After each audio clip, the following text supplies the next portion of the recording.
Hello, everybody. How are y'all doing this fine evening? Hi, Casual. Hi, Akinator. How y'all doing? Hope y'all are doing good. I myself am doing as okay as I can be right now. Today was a bit of a, I wouldn't say, bad, but it was a bit of a, it was kind of all over the place today. I had to help run some errands for my mom, which ended up getting me dragged out of bed earlier than I meant to. And then we had to get our dogs out from underneath the shed today, which was his own endeavor.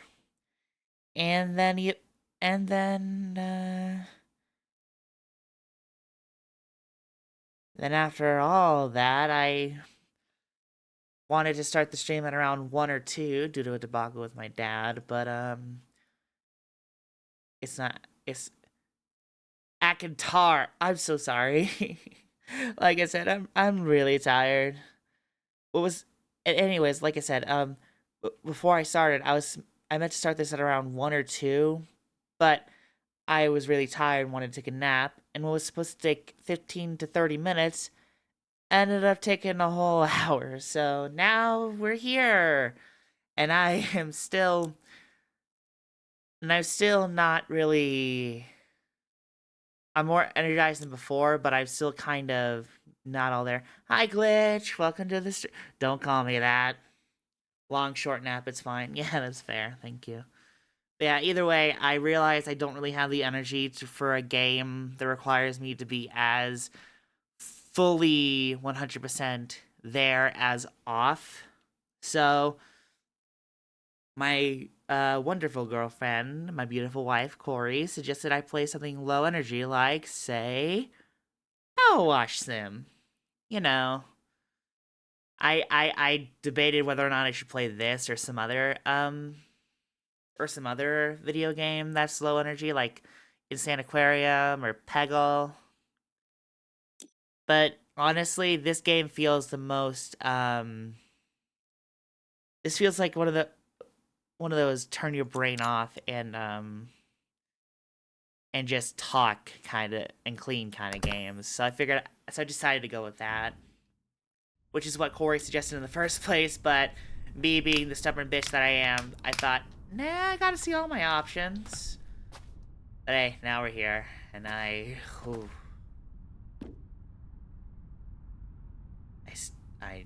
it has been a while since I played this game. Do I have any other washers? No, I'm stuck with this one. Great. Okay, C is the free, whatever this is called. But, oh, okay. Can y'all hear me just fine? Everything coming through just fine?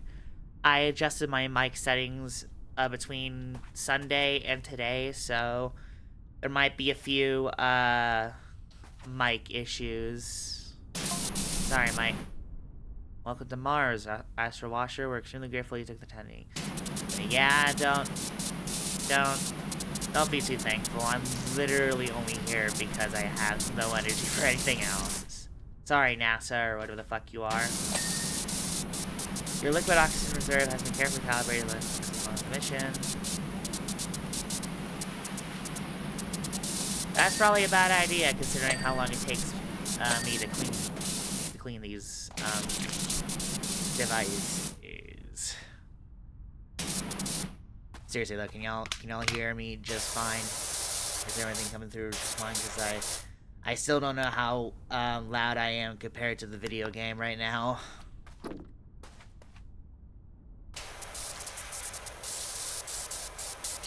Man, I miss this game. I haven't played this game since I finished playing it with Corey in the story mode. I remember the last time I played this on stream, I was playing the Final Fantasy VII. 20% depleted. Okay. I was playing the Final Fantasy levels, which I believe was the catalyst for me realizing, like, fully processing that this game was published by Squeenix, which still fucking baffles me to this day. The fact that Squeenix, of all people, were the people that managed to publish this game, which I believe still technically counts as indie. I don't really know. The market's been kind of moving towards indie projects funded by big companies because, let's be real, AAA games have been kind of declining in recent years. People have less confidence in them compared to indies. Because indies, they won't let you down when it comes to actually good game. Oh, hi. Hello.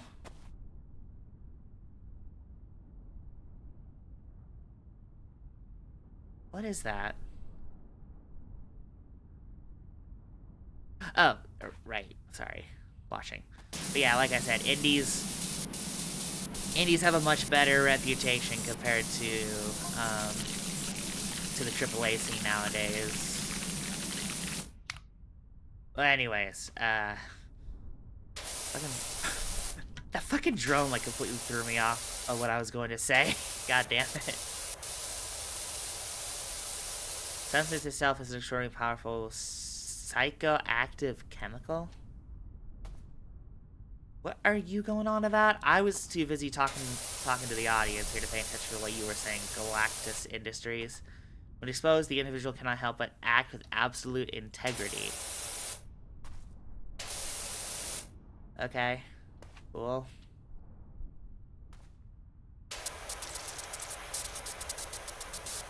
Can you imagine if something like that got into the wrong hands?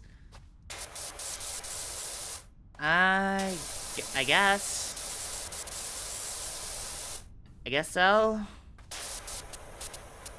I don't fucking know, man. I wasn't paying attention at all to what you were saying. I was busy trying to clean.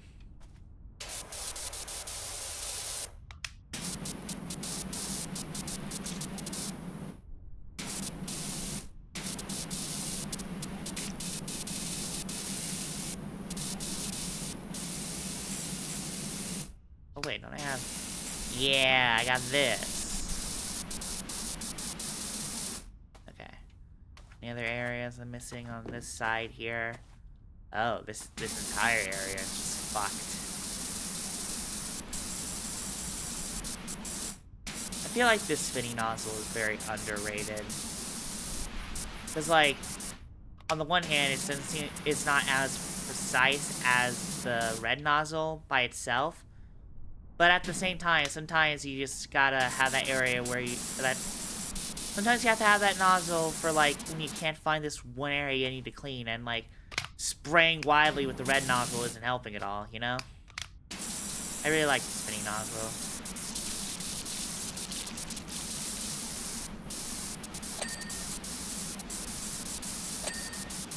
Monitoring station, cool.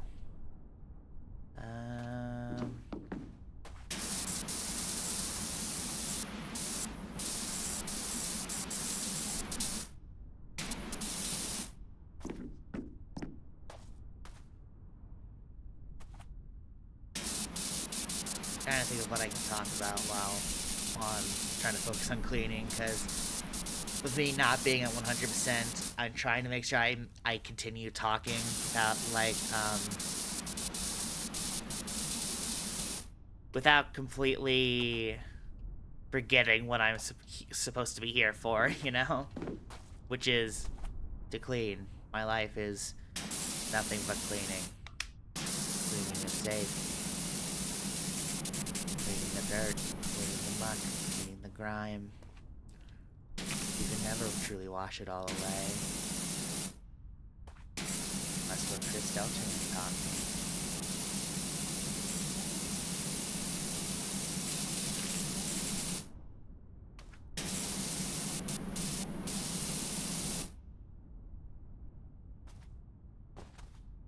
I guess I could talk about my, my attempts to make stuff like streaming into my job. I feel like with my brain, it's a bit of a tough balance, because I grew up with the upbringing of, if it's not important to society, it's not important at all. And a lot of, like, shame-based motivation, where people want productivity above, you know, work-life balance or anything else. And especially in today's climate where my parents are trying to get me to get a job again after I lost my job at Market Street. Not because I did anything bad, but because it was a temporary job to begin with, and my time just kind of ran out, so... And what permanent position they had for me before got taken up before we could actually make contact with them, so that kind of sucked.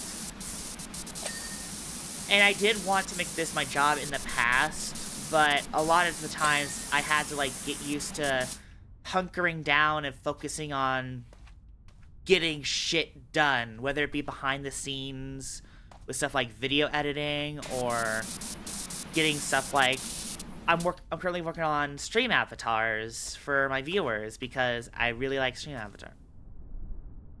Hello, alien footprints. But anyways, right, behind the scenes stuff like stream avatars, because I'm jumping straight from recording videos full-time on YouTube, which I still love doing, don't get me wrong, to essentially cutting down VODs of streams. And streaming is much different from recording videos, because with recording videos, you can just record your reactions to whatever's going on screen, or whatever it is you're trying to do, whether it be a skit or what have you, and then do everything in post. Whereas with streaming, it's... I feel like one of the streamers I watched put it best when she said it's a production, essentially. You got all these bells and whistles you got to keep track of. You got to make sure... Hi, honey!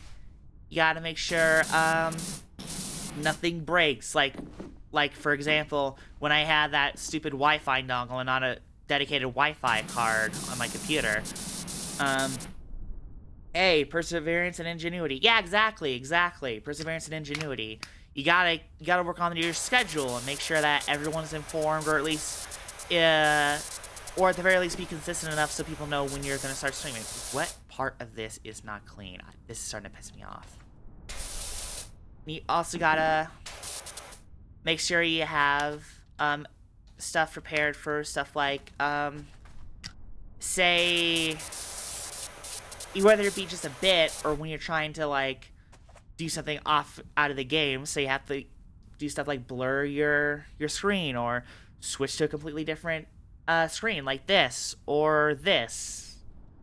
It's a whole fucking thing, and it's like, I love it. I actually really like it. It's a new challenge compared to just recording and editing videos. And the fact that my editing process for cutting down VODs and actual series hasn't really changed all that much is a bonus, because that's a part that I can just carry over from when I was doing videos for like 12 fucking years. But, yeah. I was meaning the rover. Oh. Oops. It still applies. Is what I'm trying to say. Heads up, hun. Locke may be raiding sometime soonish. Oh, that's fine. Whether he raids me or someone else, I'll let him decide. But thanks for the heads up, just in case. I really hope that I've managed to fix the issue I had where my notifications would get cut off, because I really wanted. So I'm really excited that if I do get raided, that I show off that piece of art I made that I worked on stream when I had that cold, if anyone remembers. Oh, that's what was wrong. Thank God.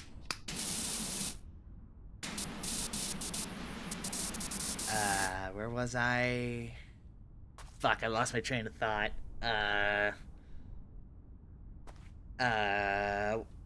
I genuinely lost where I was. I remember I was talking about how different streaming is compared to recording a video, but I can't remember where I was before I read your message, Corey. I'm sorry.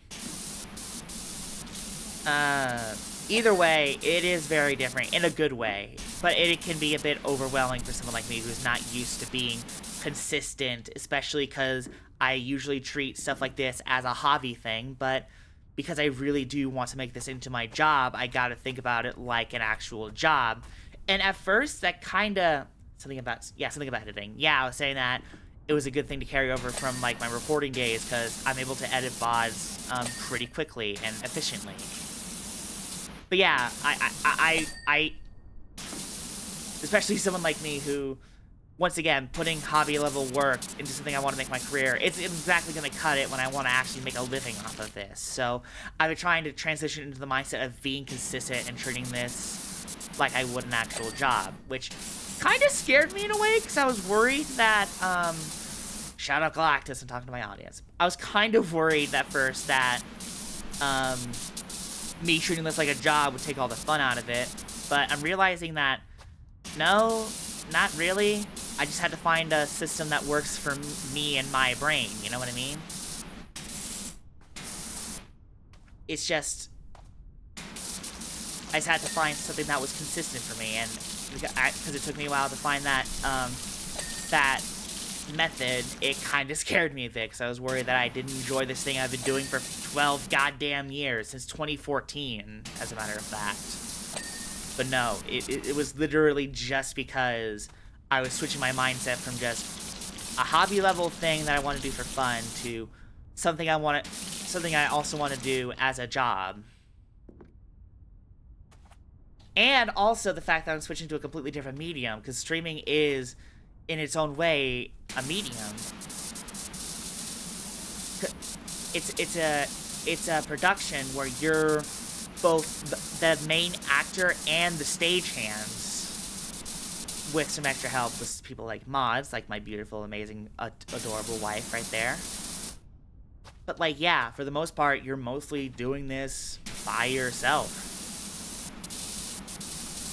And you can do some amazing things. Like, hell, Sharksided, one of my favorite streamers, for April Fool's Day, they turned their stream into a freaking, like, silent movie.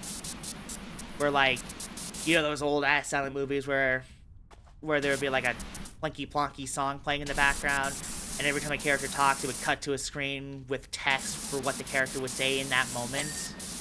That type of movie. It was super fun. And I want to do more stuff like that in the future, but as of now, I need to focus on the present, because right now I don't really have the means, nor the nor the know-how of how to do stuff like that and make it actually work. People like Wayne Radio TV have been doing this for much longer than I have, so they know about how everything works. Like the hold on. The bells and whistles and what goes on behind the scenes and how they prefer to do things. But me, I'm still kind of just I'm still just kind of dipping my toe into streaming as a whole. I have no idea what the fuck I'm doing right now. Hell, for the longest time, I debated whether or not I wanted an actual VTuber model or not, because, the chair I had at the time was just too uncomfortable to sit straight properly, which now I do have a chair that I have that I'm actually comfortable sitting in, and I can actually have a good posture in it, and, you know, I won't be leaning on my desk 24/7, trying to be comfortable while streaming, So I'm thinking about getting an actual VTuber model, which is both exciting and scary, because you remind me I gotta see the new episode. Oh yeah, I gotta watch that too.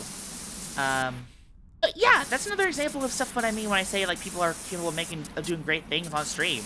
Half-Life VR AI is one of those things that really kind of inspires me to do more stuff like this, because all of that was done live. Like, the videos we see were just cut down VODs of stuff that was performed live. It's just, the thought of that's fucking terrifying, but also really exciting. And I want to do stuff like that at some point in the future, but I unfortunately right now need to focus on the business side of things. Not to say that I need to focus on only the business side of things. I can still do like fun stuff on my own like this, because this is ultimately my stream where it goes by my rules and my whims for now, because I'm not like a fucking corporate VTuber, which, no shade to corporate VTubers, but like they for the most part have to go by what their company tells them to do.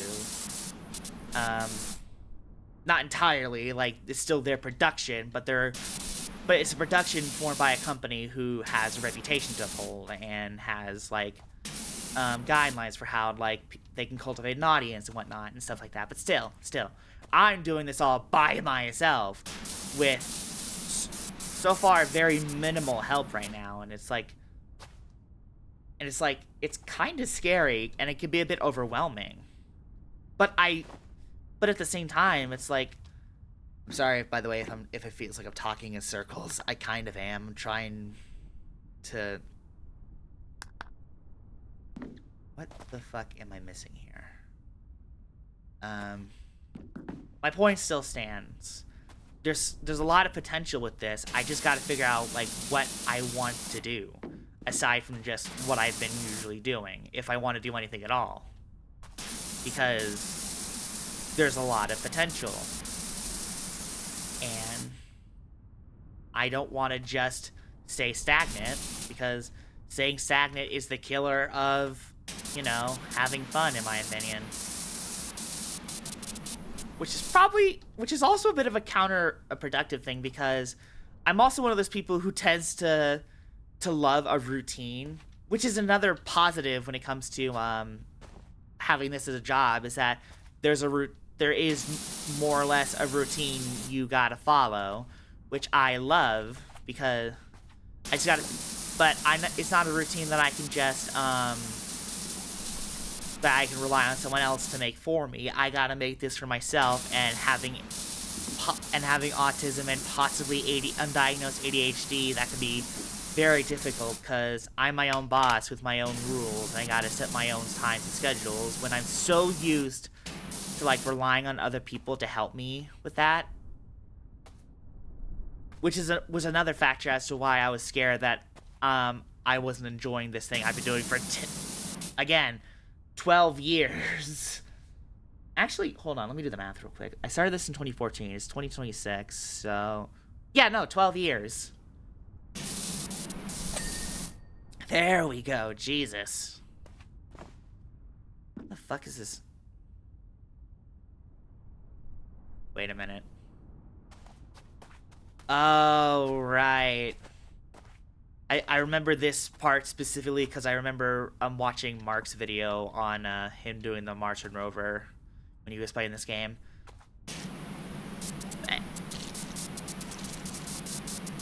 Don't know why this is here, but okay. Aliens. There we go. Side hustle. Which is what I can technically classify this as, a side hustle. Okay. Oh yeah, I forgot I had the black suit equipped. Looks very sleek. Morning, Wishy. Don't worry about that emergency job. My buds called it off. It rained last night and it's clean enough for that. Also, you wouldn't believe the dream I had last night. Fool, should I donate my brain to science, Bizarro? How about you? Let me guess, you dreamt about washing a skyscraper after a huge gorilla made a mess of it? I miss you. See you soon, buddy. Aww. I don't know who the fuck you are. Oh, no, I literally just did this. Oh, a steam locomotive. Fuck it, let's give in to the autism and do the steam locomotive.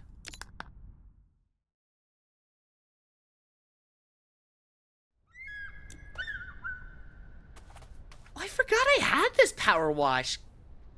God damn, it's been so long since I've actually played this game. Jesus. That's another thing, too, when it comes to, like, aren't steam locomotives extraordinary piece of engineering? Would you like to know more about how they work? Sure, but don't distract me too much. I'm trying to have a conversation with my friend / audience. Or would you like some salacious gossip on my brother? I got plenty. Ma'am, I don't know who you are. That's another thing too when it comes to a platform that requires me to reply, yes, please, for gossip, or say something for locomotive facts. I'm gonna assume I'm gonna get more locomotive facts. Yeah, steam engine. That's another. Okay. Train of thought. No pun intended. This is another thing when it comes to a job that requires you to play video games for a living, is trying to balance between playing games for yourself and playing games for streams. Because I played a lot of this game in my off time, but I also played some of it on stream because I wanted to have like a chill talk time. But for some games, I don't know whether or not I should save them for content or I should play them for myself, because there are some games that, let's be real here, there are some games that just... I forgot I had this! Oh my god! Oh, I'm gonna jizz! sorry. Inappropriate. But yeah, like, there are some games that I want to play for stream but don't have the time, or just aren't good for streams, but I don't know until I actually play them on stream.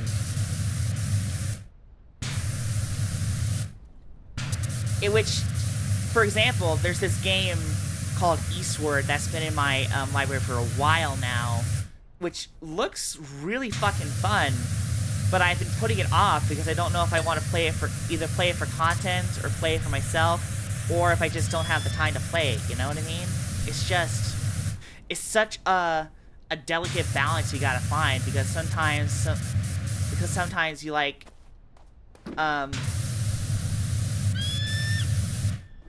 because, like I said, you gotta, it is fun, but you also gotta treat it like an actual job. So sometimes you gotta play the newest game that gets you the most views and yada, all that stupid shit. But you also gotta find that balance of doing the business stuff and the fun stuff, you know?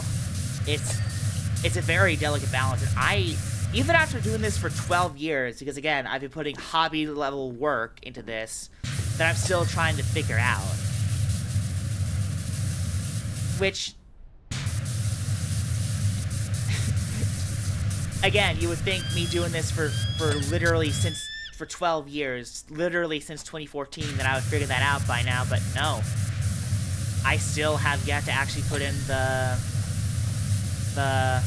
business level work that's required to make this into an actual job.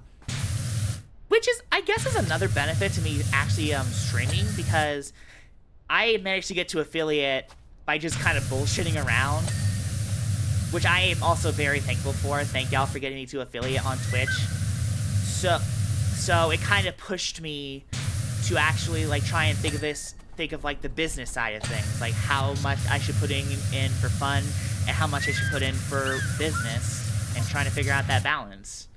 In order to work, a steam locomotive needs water and fuel, usually coal, but sometimes even wood or oil. Yeah, I remember that. I watched Thomas the Tankin' Dankin' like 3 or 4 times as a kid. The fuel is stored in the coal car at the back of this one. Oh, they can have coal cars at the back too? I didn't know that. That's neat. Yeah. Like I said, it's another positive for me, like, actually streaming more often. Because, yeah, Twitch has its own downsides, whereas, because, like, you can't organically get an audience on Twitch because you're buried under, like, several thousands of people. But I already have the benefit of having a YouTube channel, which now has, like, 300 subscribers now, which, thank you, by the way. But also, it allows me to figure out a schedule and stuff that works for me, and a method of working that works for me, which is always appreciated. I'm trying to go somewhere with this, but I'm worried I might be talking in circles again, because that's another thing that's another thing about games like this. Sometimes I end up accidentally circling on points that I don't mean to repeat over and over and over again, when I'm just trying to... How do I switch the...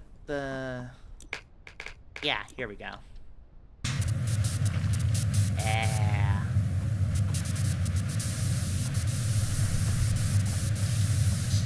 Oh, this is so satisfying.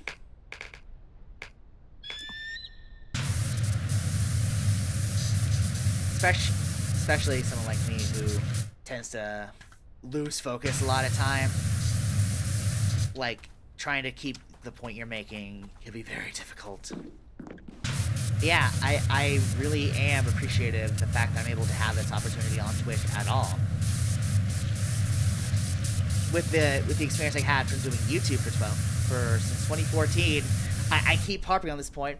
Simon, hi, welcome back, welcome to the stream. We're just doing some chill chatting time with PowerWash Simulator. I've been talking about my experience with trying to do this as a job and doing it for fun. It's been a fun ride. Where was I? Yeah, cause like, damn it, I lost my train of thought again. Bear with me here. I'm tired and I'm yippy brained. I'm doing good. I'm doing pretty good myself. Like I said, I've just been kinda. I was supposed to do off today, but with many factors causing me to be really low energy today, I just decided to take my beautiful wife's advice, hi Corey, and just play a game that's just like a low energy chill and talk stream. When it's time to go, the locomotive's boiler fills with water.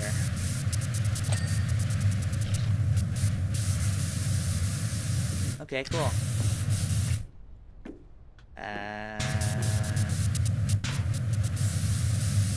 Fucking, where was I? God fucking damn it.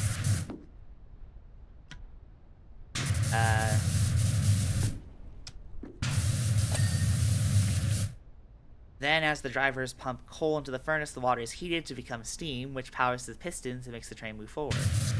I believe that's a similar process to how electricity is made. I don't know how true that is. Look in your DM. You motherfucker, stop headpatting me! I'm trying to focus, you try- Ah! You motherfuckers! For a moment. I already did. For context, I think it was during a lock stream at one point. Sunny ended up making a sticker that's just a gif of my profile pic on Discord getting head patted, and my friends have been using it to fluster me ever since, because they like seeing me being a fucking flustered mess, apparently. Looking at you, Glitch.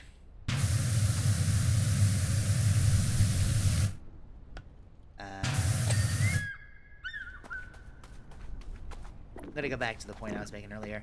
Another, like, aspect of streaming that I'm still trying to get used to is trying to get some stuff done behind the scenes when I can't do them during the days when I'm streaming. Like I said earlier, I'm also trying to work on getting stream avatars working, which, one, I'm trying to figure out, like, what the stream avatars should be themed around, because, yeah, like most people who, nowadays, with a PNG or VTuber avatar, I want to have lore for my character, because, thank you for the hydrate.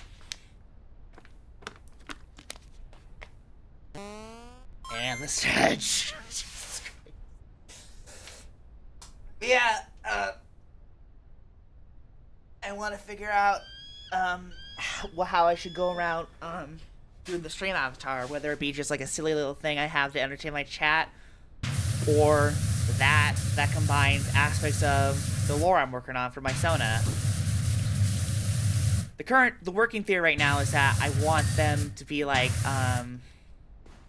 similar to the pill bots, where they're like little helper characters that manifest as a product of a creator's soul, or whatever the hell. I still haven't figured out the nitty-gritty details of it all, but either way, I want it to be similar to that, but I don't want to make everyone just like a bug, specifically, or just a pill bug. I want it to be,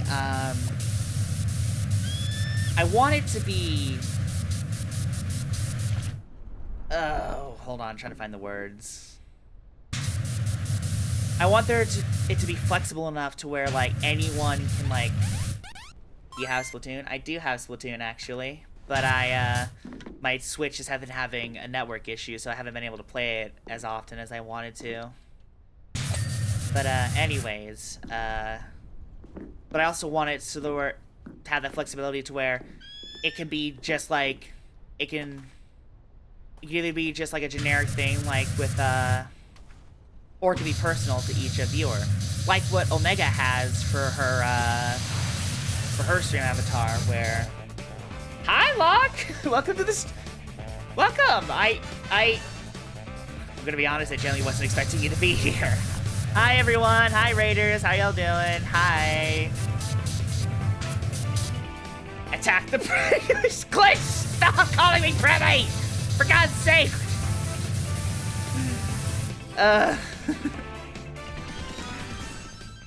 Unleash the head pat. No! Stop it! Stop it! Stop it! You're supposed to be attacking the monster, not calling her pretty! This is not what I wanted! Okay. But hey, hi Locks chat. I'm Ellie, also known as the Pillbug Girl. I'm just doing a chill wash and talk stream today because I didn't have the energy for off today because of factors beyond my control. I was just talking about how I was trying to figure out what I want to do for stream avatars. Ironically enough, me heading over for head pats. Stop it! Stop it! You stop! There they are. Hi. Hi, honey. You're one of the raiders, I see. Oh, right. I forgot you can, okay. I forgot you can, like, press these buttons to... Okay, good to know. Good to know. Now I have a quick access to that. It's been a while since I played this game proper. I feel really bad. But anyways, as I was saying, I wanted to figure out something, what I wanted to theme the stream avatar is after. Because I wanted them to have similar lore to the pill bots I have, which I'm still trying to figure out how to fix that. I want to hear Polly's nonsense ramblings again, because he is my son and I love them. But, I don't want them to just be pill bugs or something. I want them to have the flexibility to where they can just be either a generic, like, little thing for any new viewer, or a personalized thing. If people want to commission me for like a specific stream avatar, like what Omega does for her stream chat, where for regular viewers you have like these little pixelated soul guys, but you can also commission her to make a very specific soul little thing just for you, like what they do with their friends, like say Peachy, who has like a little octopus soul, or Shark-Sided, who has a little shark hoodie on their little soul. I want to do something kind of like that, but I still have to figure out the specifics of how that would work lore-wise, and also what the design of the little creature should be in the first place if we're going with the Pillbots route. Make the head pat gif an emo on your channel if you can. I want to spend the head pat on Twitch too. Shush. If you want to have to head pat me, you're gonna have to pay me bits for that. I'm kidding. You don't. I might actually make it an actual redeem, but that's besides the point. Oh yeah, that is actually another thing that I want to figure out as well as stream avatars, is figuring out how to get viewers to interact with my avatars or models if they ever get made, because like there's a ton of stuff with like the program I use for my 3D model that I don't know the basics number yet. Like I said, it's trying to figure that out. But I still haven't been able to wrap my head around like how they work specifically, which would make it would be super fun to have like moments where chat just fucks with me on stream while we're chatting. I think some of my favorite fucking moments, like shorts involve VTubers and like it's stuff where the chat just messes them and they just have those moments where it's just either well timed or very funny. Like for example, Pumpkin Potion. Anyone know Pumpkin Potion? The not Betty Boop character. She's actually inspired by Morticia Adams, if you didn't know. Like her streams have gives chat the ability to do Stuff like drop a piano and anvil on her, throw pies at her, very cartoony stuff, you know? And I wanted to do something similar to that. Not particularly cartoony stuff specifically, but like just stuff where chat's able to do stuff like, I don't know, throw a plushie at my head or something. I want to do more stuff like that, but I still have to figure out how to wrap my head around it. And I can't, it's not like I can do everything like that on stream like I did when I was working on the raid art, which, thank you, Locke, for helping me demonstrate that. That was really fun. Thank you. I really appreciated that. But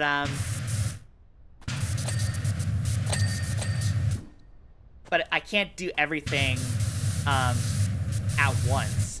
After streams, I usually have to take time to like raid and run and recharge and stuff like that. So I have to like plan specific days when I could try and work on that stuff. That's one of the reasons I don't stream on Monday through Wednesdays, is not only to give myself a break from streaming, but also because it gives me time to plan out stuff like that.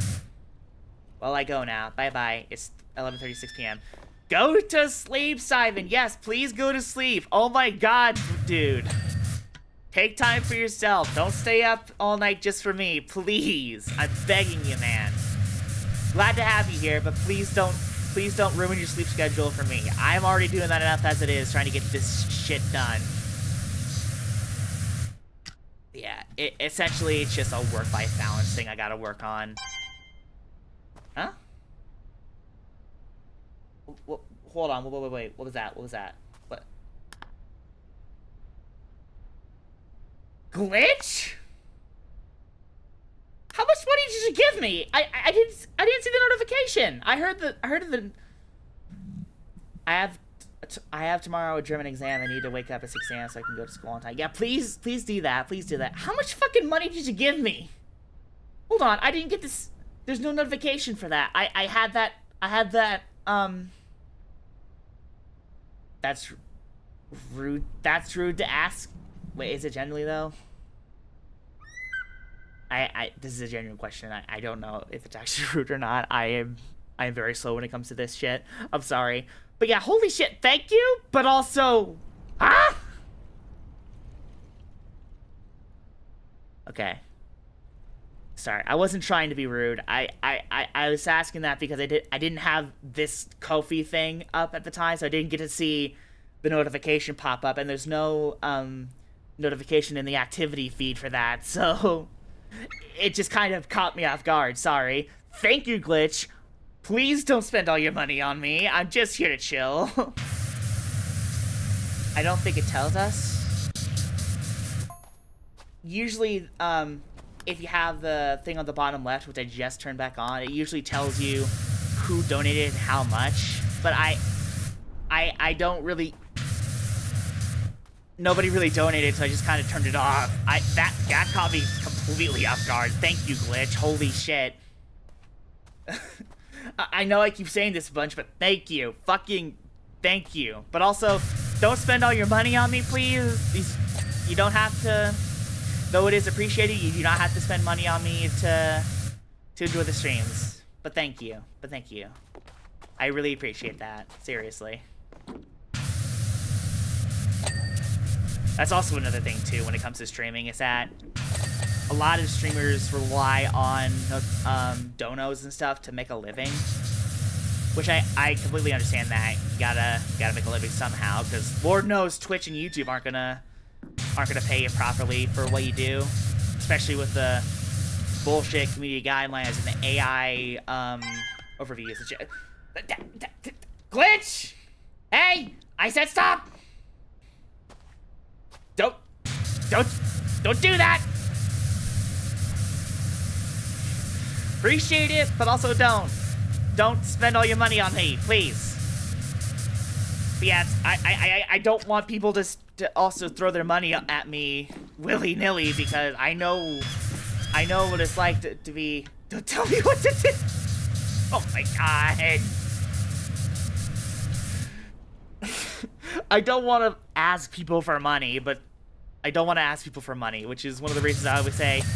Which is one of the reasons whenever I joke about, like, people donating money to me, I'm always just like, please don't feel like you have to donate your money, because it is appreciated, but it's not required to enjoy the stream. I still appreciate y'all just being here. whether you donate or not. Which is definitely not the mindset I had before I got to affiliate, let me tell you.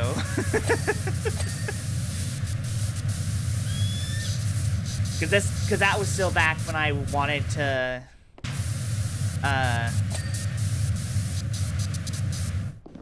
hold on a sec, I need to fucking... My brain got completely scrambled after I got that notification. Jesus Christ. That genuinely completely blindsided me.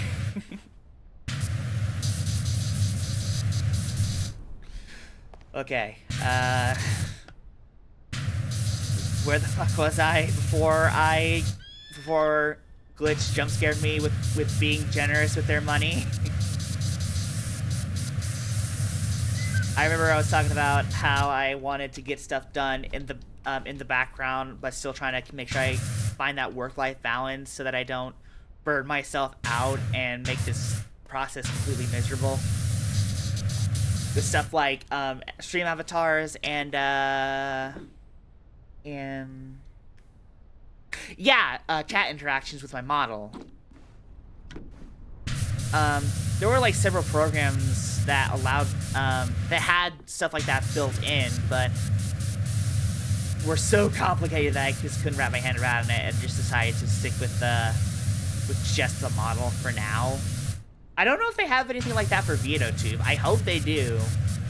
Worst case scenario, I can get PNG Tuber Plus, which I've been meaning to get anyways. I just gotta figure out how to wrap my head around that, because it's not as simple as putting images into a folder and like determining which ones pop up whenever you're speaking, which ones you use whenever you're not speaking. There are layers to that shit, metaphorically and literally, which I gotta learn outside of my stream schedule. Gotta pick and choose my time to do shit like that, you know what I mean? Holy shit.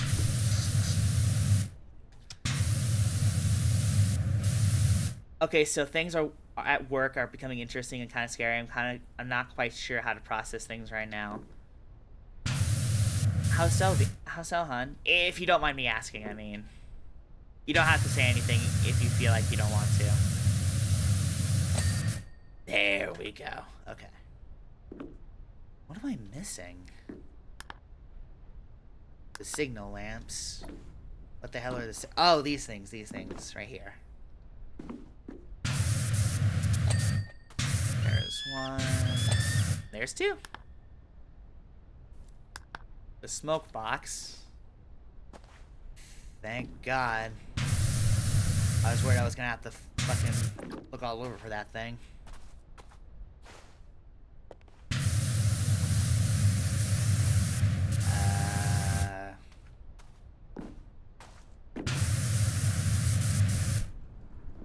What am I missing?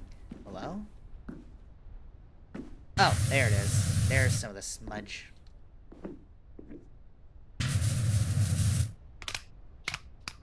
Sorry, Trident. I gotta get the spinning nozzle. There we go.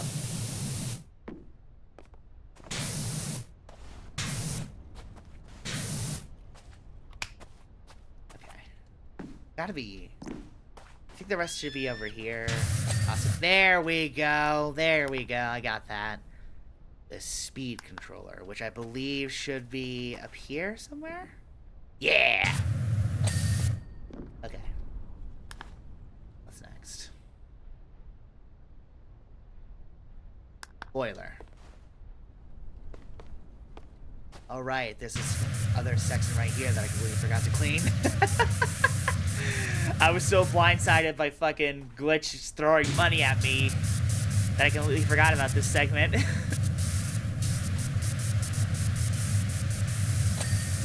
Damn it, Glitch. Thank you for being kind with your money, but also, yeah.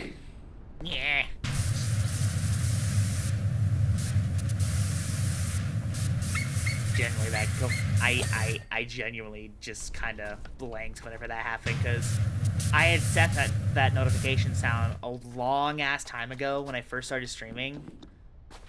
So hearing it just suddenly out of the blue, I was just like, I actually had to do a double take for a sec there. Fantastic answer, behind the scenes things may be changing, and there's a possibility that positions may be shifting, so, oh, that is always fucking scary. I wish you the best of luck with that, hun. I'm so sorry.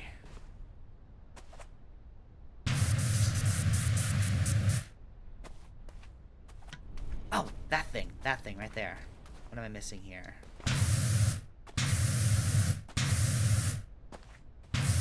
Nothing here. Oh.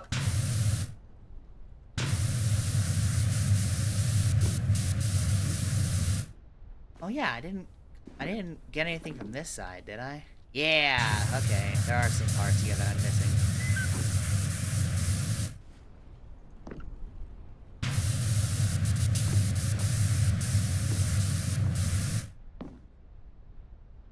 I do not see what I am missing now. What?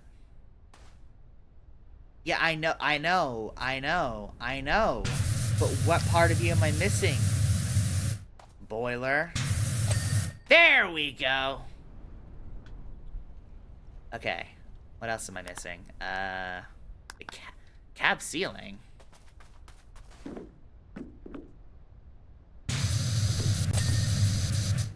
Okay. Then there's the cab floor. Could have sworn I got all this, but okay. Cab furnace handle. Where? Oh! There we go. Cab steps. My anxiety definitely just spiked horrendously. I don't blame you. As someone who what was it again? Full car panels, okay. As someone who had the chance for their permanent employment lost because they were too late to get that position, yeah, I don't blame you for being anxious, because good God. Behind the scenes changes are always scary, especially in this job climate where you kind of need to stick with what you have, otherwise you're just completely and utterly screwed. You know? Anyone know what I'm talking about? Like fucking Number 5's dad from Kids Next Door, like, oh, you know what I'm talking about. That family's has the most fun, like, speech patterns of the entire show. I love Number 5's family. Full car skirting? What is that? Skirtings, okay. So somewhere down here, I think. Oh. Does anybody have that, like, one childhood show that they would quote endlessly? I think that would have been SpongeBob for me and my family, but for me, that ended up being Foster's Home for Imaginary Friends. I fucking love Foster's Home. That show is amazing. There's this one episode we had on, like, my iPod called Squeeze the Day. Or no, it was on my old, like, iPhone or iPod Plus, whatever the fuck. Either way, it was an episode I had pre-downloaded called Squeeze the Day. My family constantly quotes It's Hot in Topeka any chance they get. And oh, man. I'm pretty sure, like, we have that scene where Blue's watching the news memorized by heart. Crank rods. So it'd probably be around here somewhere. Right?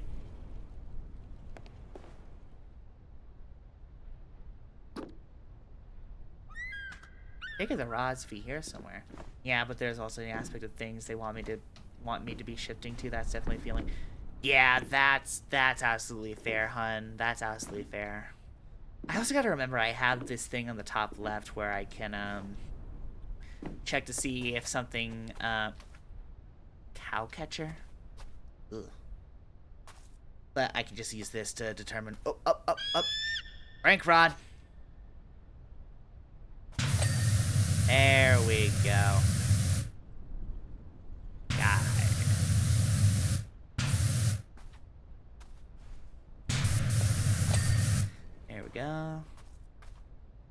at this point, I'm not even like saying anything. I'm just trying to. I'm just focusing on getting the fucking job done. This is what this game does to you, man. Like, I hate cleaning in real life. Like, everyone fucking says this when they play this game, but like, I hate cleaning in real life. In video games, it's always so satisfying because like, with games like House Flipper, it's not like they're making you like bend over and like get each individual piece of garbage. There are games like that make you do like get individual pieces of like debris, like visitor cleanup detail, but it's done in a way where it's not like taxing on you, you know? So it's less tedious. There's less moving parts you gotta worry about, and it makes the act of cleaning fun. Some fucking how. I have to put myself in isolation and put on, like, Deltarune music just to get the dishes done. But yet I can clean up a whole ass steam locomotive in, like, 30 minutes or so. It's kind of crazy.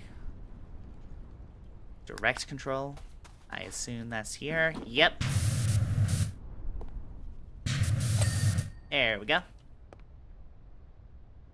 Ah, man.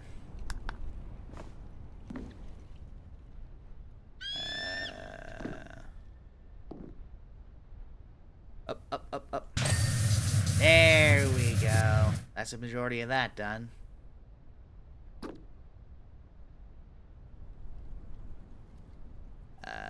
Gauge, cab wall, furnace pipe.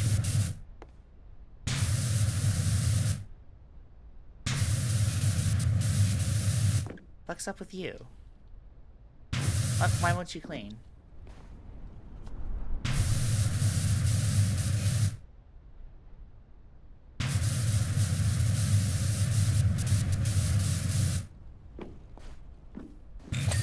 There we go. Okay, finally. Jesus Christ.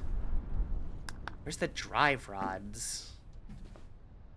What the hell is a drive rod? Oh, wait.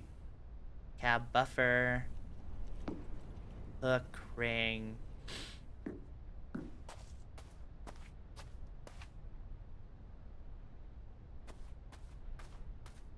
Oh. Saw that for a split second there. Where is it? Where are you? Where are you?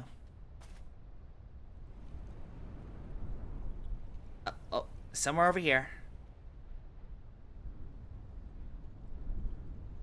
Aha! Piston rod.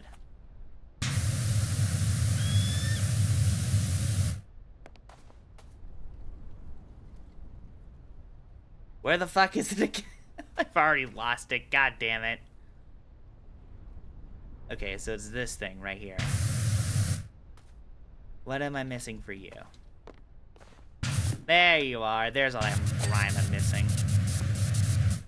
The furnace pipes, the furnace valve, and the more drive rods. I still don't know what the fuck a drive rod is.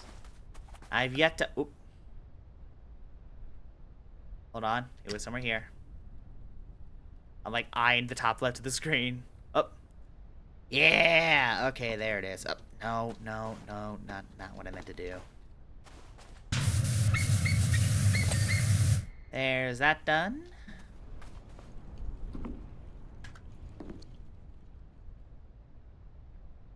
Furnace valve. And then the furnace pipes. There's 1, 2... That's good. Those two. There we go. Finally. Damn.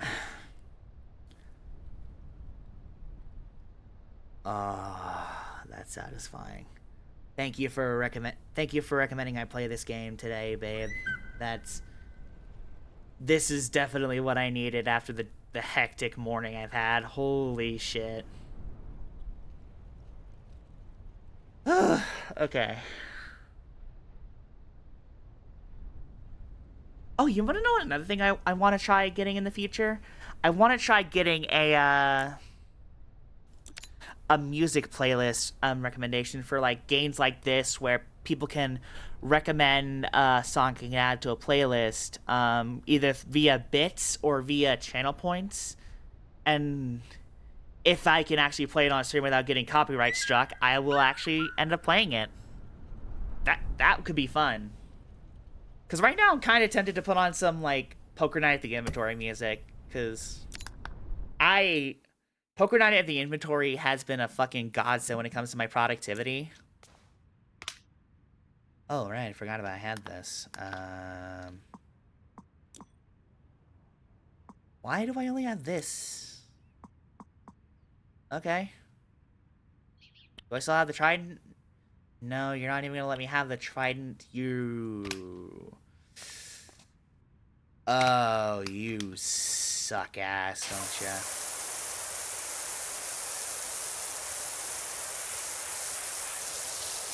Oh, I miss my most powerful washer. Come on, man. Why you gotta deny a girl the the trident washer? Because the game would be boring without if you let me do it the entire time. Fuck you.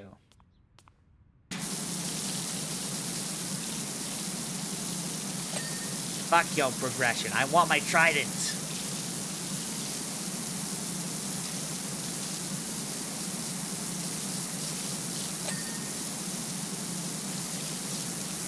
Actually, hold on a sec.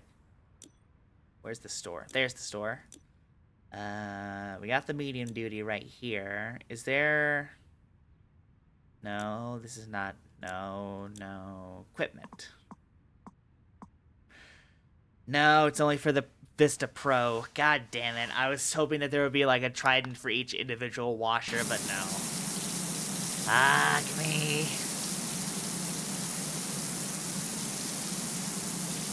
I get why they do this, is so that the players don't, like, who have already beaten the main game don't blitz through all of this, because it would be boring. But, like, I want my trident, man. I want my trident. I like my trident. The trident's fun. I like just being able to spray muck with the power of fucking whatever it was called in that one temple that I cleaned. That prevented the volcano from erupting in Muckington. Which, by the way, Corey can attest, the ending to this game is nucking butts. Neither of us could have predicted that what would happen during that ending. Holy shit.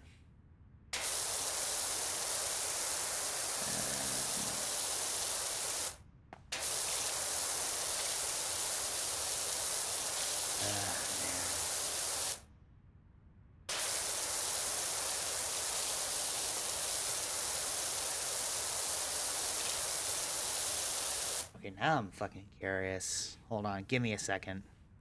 Don't ask me what I'm doing, just know that I need to look up something on my phone real quick. Just trust me. Just trust. Have faith in your girl. 2 alerts.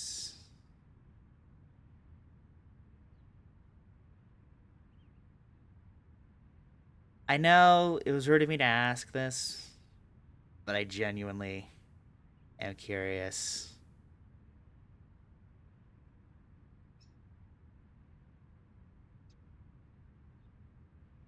Ah, the exclamation mark? I guess I did.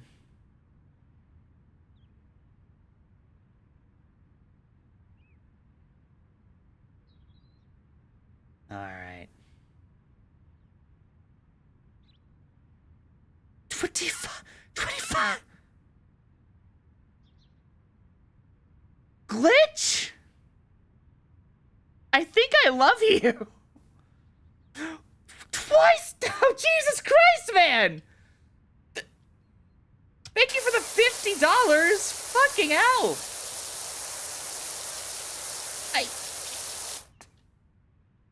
Okay, now I'm even more blindsided.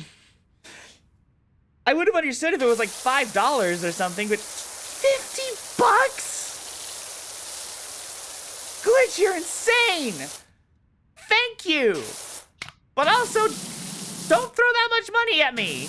Please! Focus on yourself, I'm begging you! that's also another thing when it comes to streaming is that, like I said earlier, sometimes you have to rely on donos to get stuff done, but at the same time, you don't want people like mindlessly throwing money at you because like they have their own individual lives to live too, which is it's really hard to find that balance. You know what I mean? It's why whenever someone donates obscene amounts of money, they're usually just like they always try and double check to make sure that they didn't like add an extra zero or something. It's because like we know what it's like to like need cash, so like seeing someone else just throw their money at us like that, especially anything above like $50 or $10, it's always like very appreciative, but also it's like, okay, don't go any further than that, please. Ha ha ha, smiley face, please. You don't need to throw money at the streamer to enjoy it. It does support us in the long run, but also think about yourself as well, please. We love you. I don't want my viewers to go bankrupt because of me. And I especially don't want my friends to relentlessly throw money at me if they can spend it on themselves.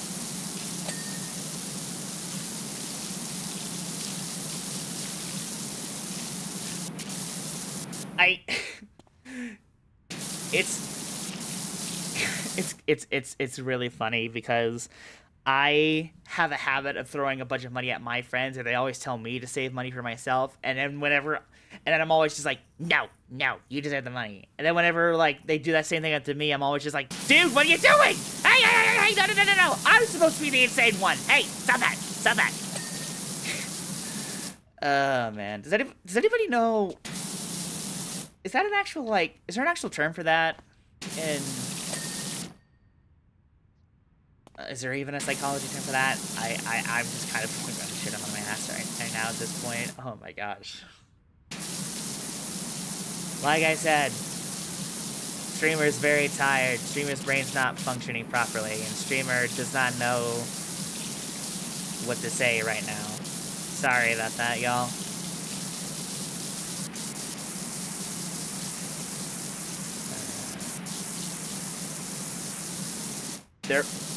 There will probably be moments where I go silent as I just play the game, so apologies for that.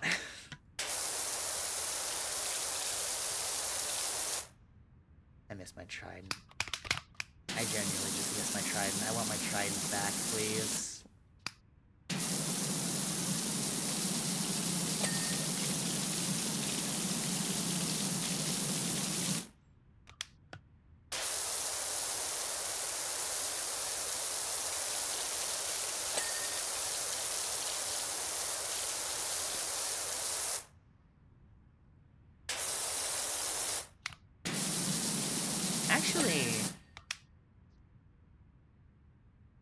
Actually, nothing. I got nothing. Well,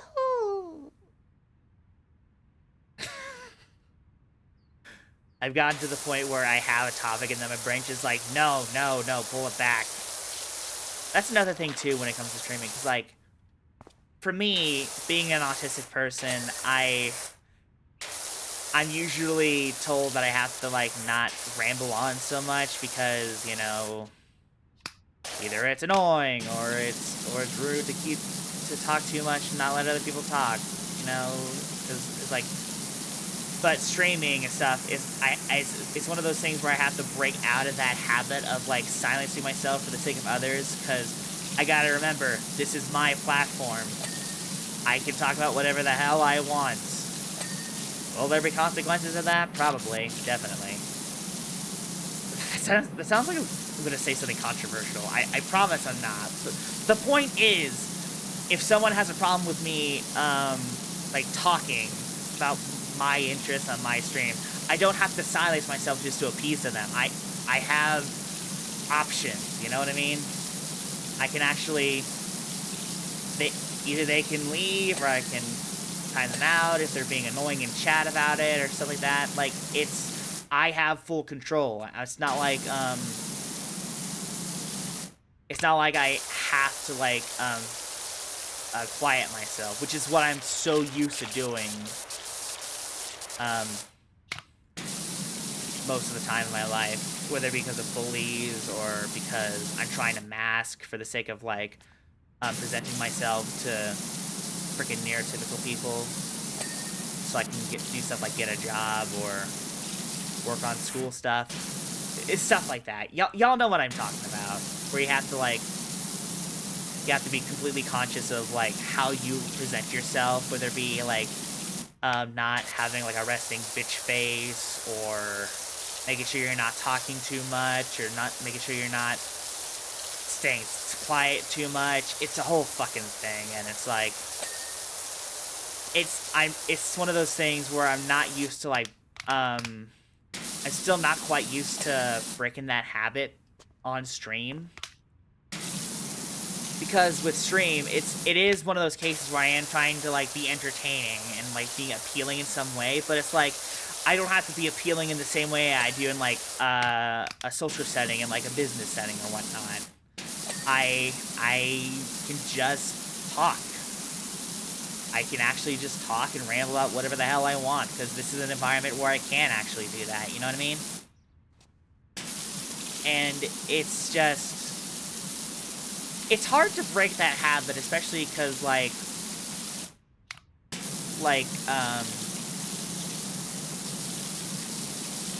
because, again, you are trying to be appealing for an audience, but it's like, you don't have to be appealing by, like, silencing yourself, because you're supposed to be entertaining. You're supposed to be, interacting with your audience, and, like, talk about stuff that you want to talk about, and if people have a problem with that, they can just go somewhere else. It's like, and if they have shit to say, they can either...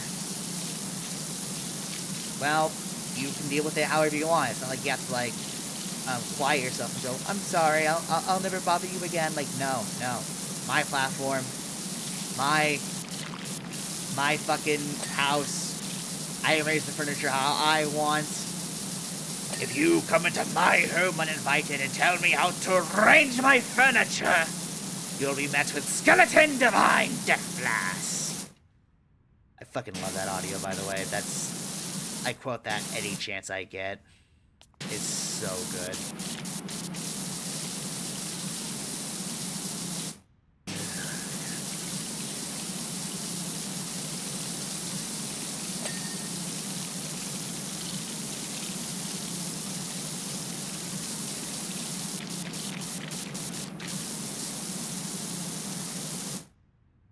Actually, now that I think about it, if there's any streamers in chat, maybe like Sunny or Locke, is there any like programs you recommend I try out for audience interactions? I already have like stream avatars, and I'm already trying to figure out how to set up stuff with like chat interacting with my model and stuff. But is there anything else that y'all would recommend that I look into? Because there are some things that I'm still kind of blind to.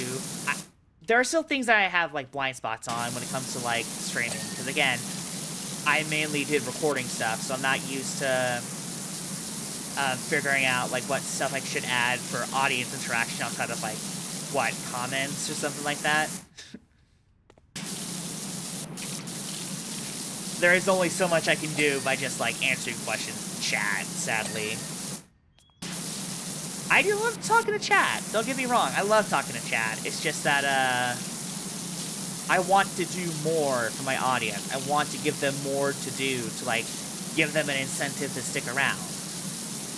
And I'll be real here. Y'all, Locke and Sunny and Glitch know more about stuff like that than I do, because they've been doing this for much longer.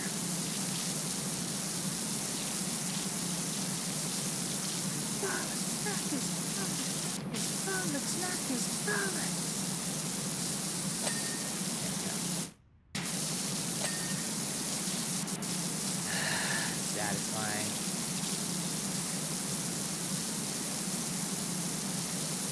I don't have my trident, so I gotta take the little moments wherever I can, you know what I mean?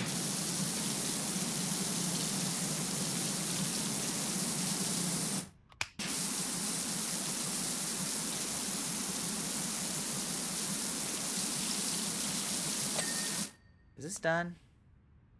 No, that part's not done. There we go. There we go.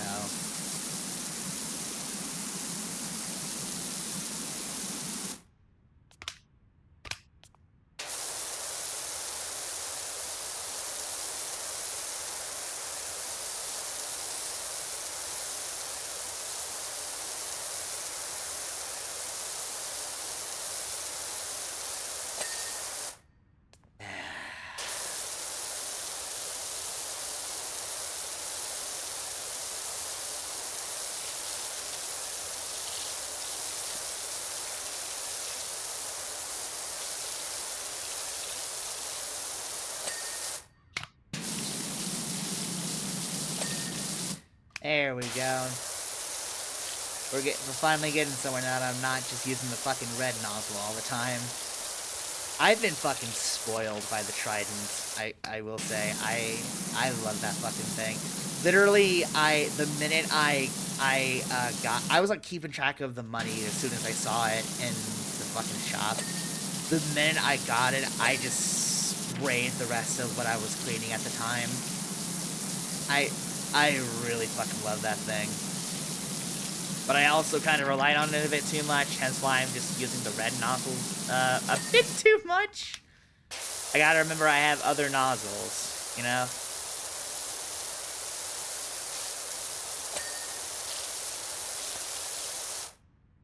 Whoa, what's happening out there?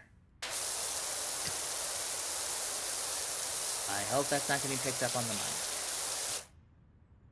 I do have a lower gain on the thing now, so it stops peaking, so that it's more pleasant whenever I'm for viewers on stuff like YouTube, whenever I edit VODs, because that's another fucking thing that I've been struggling with, is trying to figure out the balance for, like, making sure my mic sounds good, because I've been trying to figure out a way to where it sounds good on streams, and whenever I'm, like, editing videos. Because, like, I remember when I was editing the Deltarune Chapter 4 VODs, the last VOD I did with Orc, I ended up having to turn the main volume down really low because my mic would often peak a fuck ton, which I tried lowering the gain every now and then, but that would lead to the quiet parts being too quiet, because there's moments where I'm like this stream as in its entirety, where I'm not entirely like yelling all the time. It's not like it's Final Fantasy XIV where I'm crying over a character death. I fucking miss Harshafont. I have yet to actually find another moment in thank you, Saribot. Another moment in Final Fantasy XIV that has made me cry quite as badly as Harshafont's death. I don't know if it's just because I'm numb to it, or it was one of those rare moments on stream where I actually allowed myself to feel stuff like sadness and be able to cry, because I'm so used to, like, bottling up that particular emotion and trying not to cry in front of people, because shame-based motivation and shit, you know? And also gender roles. Because I thought I was a boy for the longest times, and boys don't cry, you know? That stupid-ass stereotype. It's fucking, I genuinely fucking hate shit like that. I genuinely don't know, like, I say I don't know why people subscribe to those ideals when before I started transitioning, I tried to force myself not to cry because of the whole men don't cry thing, and that was forced upon me when I was younger, but still, I still, like, nowadays, I still cannot fucking imagine why people would subscribe to those gender norms outside of, like, not fucking having anything else to compare this to, you know? Because, especially coming from someone who's grown up in Texas all her life, You don't, unless you have like outside sources like I do with all my friends, which by the way, thank you guys for keeping me informed on stuff. Y'all are genuinely a godsend. But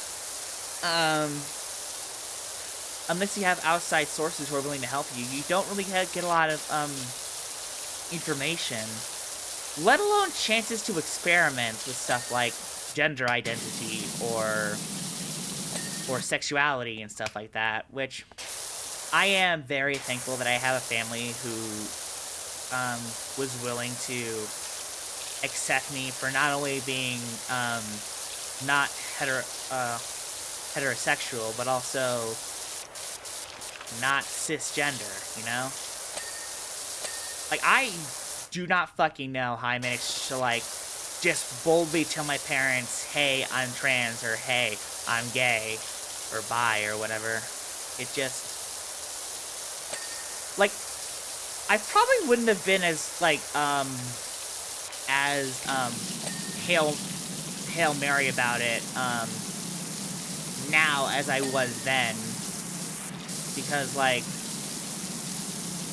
hearing the horror stories of what people have to deal with now, or the anxieties that people still have to deal with, even in a family that's more accepting, it just makes me wonder, like, how I even managed to get to that point, you know? It's just... it's scary, especially if you don't know, like, how your family's gonna react, which I didn't, which makes me wonder, like, how the fuck I managed to come out to people like my fucking grandfather, who is... let me tell you, that guy is one of those, like, you know those stereotypical, like, racist old white men who tell anyone who doesn't fucking speak English to speak English because you're an American, here you speak American, or whatever the fuck Karens say on the internet because they're stupid and don't know that English is what we speak. He is one of those, and it's like, how the fuck he managed to accept... He doesn't get my pronouns right all the time, but he actually tries, which is... No. Which is still surprises me, you know what I mean? Because it's like, this is the same man who... one of my sister's friends lives on the same, like, street as him, where one of my sister's friend's mom was speaking Spanish in front of him, and he kept yelling at them to speak English like it was his business. This is the same guy who did that, which, like, how the fuck did I manage to have the confidence to come out to him of all people? Like, seriously. I genuinely don't know how I managed that. At this point, I'm surprised I'm not written out of the will, if he even has one of those things. It's insane.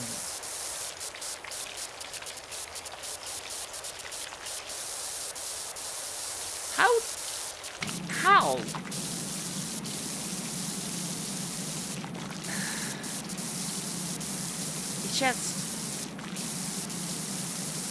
just kind of baffles me, like, how I managed to still exist in a family like this as myself, rather than a persona that I, like nowadays, probably would have just put up for them because I just didn't want to deal with them, deal with whatever they would have said.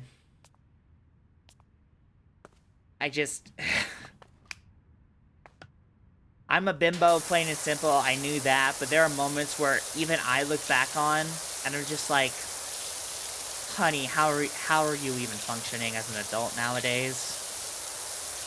Or even just,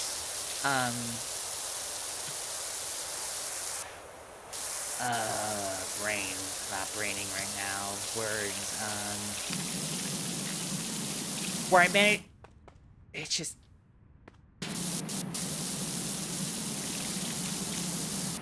it's basically one of those somehow stupid but it works type of things, where it's like, I should have been more careful coming out to this very conservative part of my family, and yet, like, they still accept me for who I am, which is like, I'm pretty fucking sure it's just because I'm a member of their family. One of those "you're the good ones" types of situations where they're not willing to actually say it, but let's be real, you pretty much know that they're thinking that. You know that type of mindset. That's what I believe is going on here. If I'm being 100% real, because again, I have a grandfather who is the type of guy who sees someone speaking Spanish and yells at them for it. So how the fuck he manages to accept me as who I am, I don't fucking know. It's genuinely an anomaly to me. Glad it worked out. Don't get me wrong. I'm counting my blessings here that I'm willing to actually come out to him as me and not like a version of me that I think would appeal to him. But it's just like, holy shit.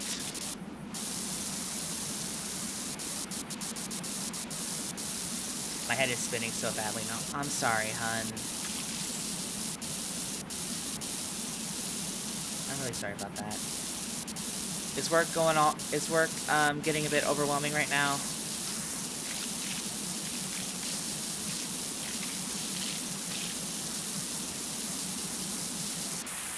Sorry for this. I genuinely am.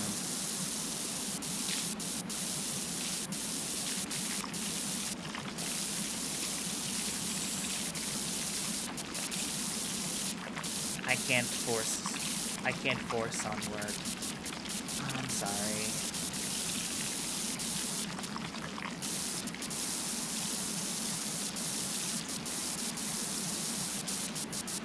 I can't focus on work. Ugh, yeah.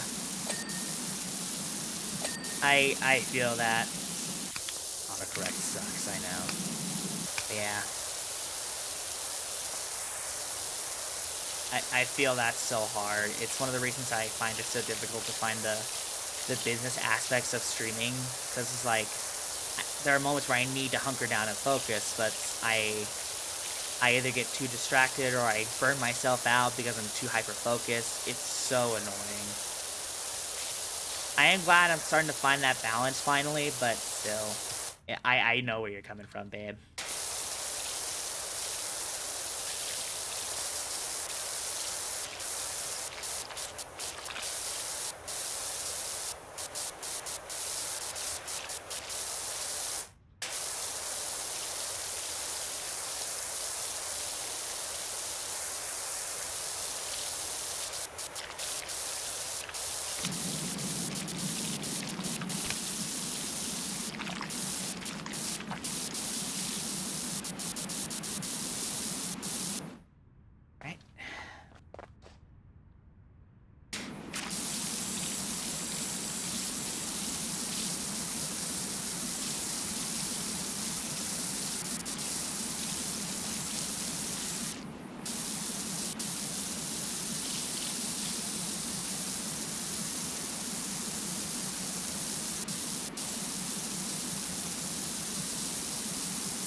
I love it. I love in games like this when you get into that flow state where you can just focus on streaming and like the world around you fucking, I wouldn't say disappears, but like quiets down for a moment and you're just able to be in a zen state while you focus on cleaning up the muck and grime. It's something I don't often get out of stuff in real life, which I'm really glad I have games like this where I can just zone out and play, you know? And self-regulate a bit easier.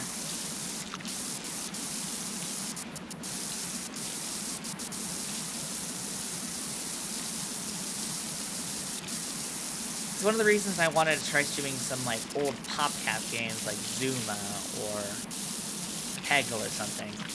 Yes, I know Rin Penrose kind of was given mental anguish because of Peggle, but, you know, it's Rin Penrose. That. I just realized I don't mean that sounded. I'm sorry, Ren, if by some fucking miracle you're seeing this. I have just over half an hour left before I can head home, but I wish you the best of luck, babe. Seriously. I do wish I could help in some way outside of just, you know, talking.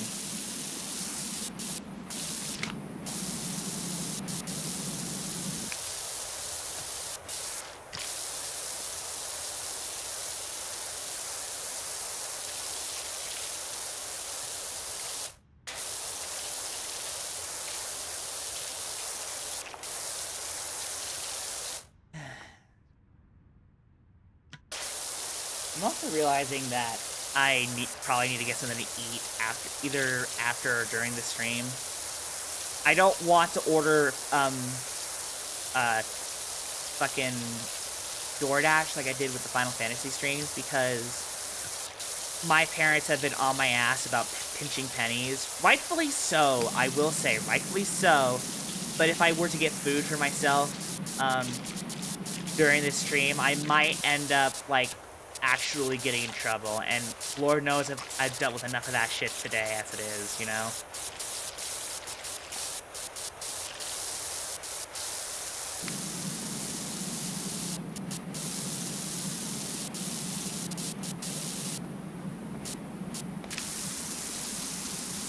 I love my parents, I genuinely do, but sometimes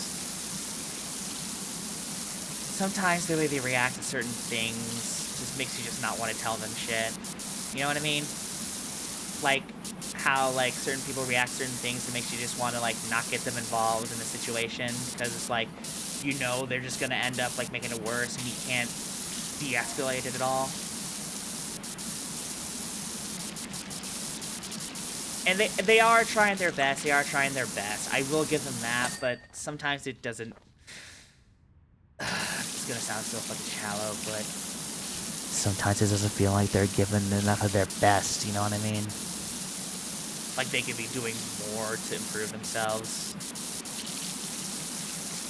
My dad's been trying his best to self-regulate, but there are certain blind spots where he just... it feels like he's intentionally refusing to try and, like, fix. For example...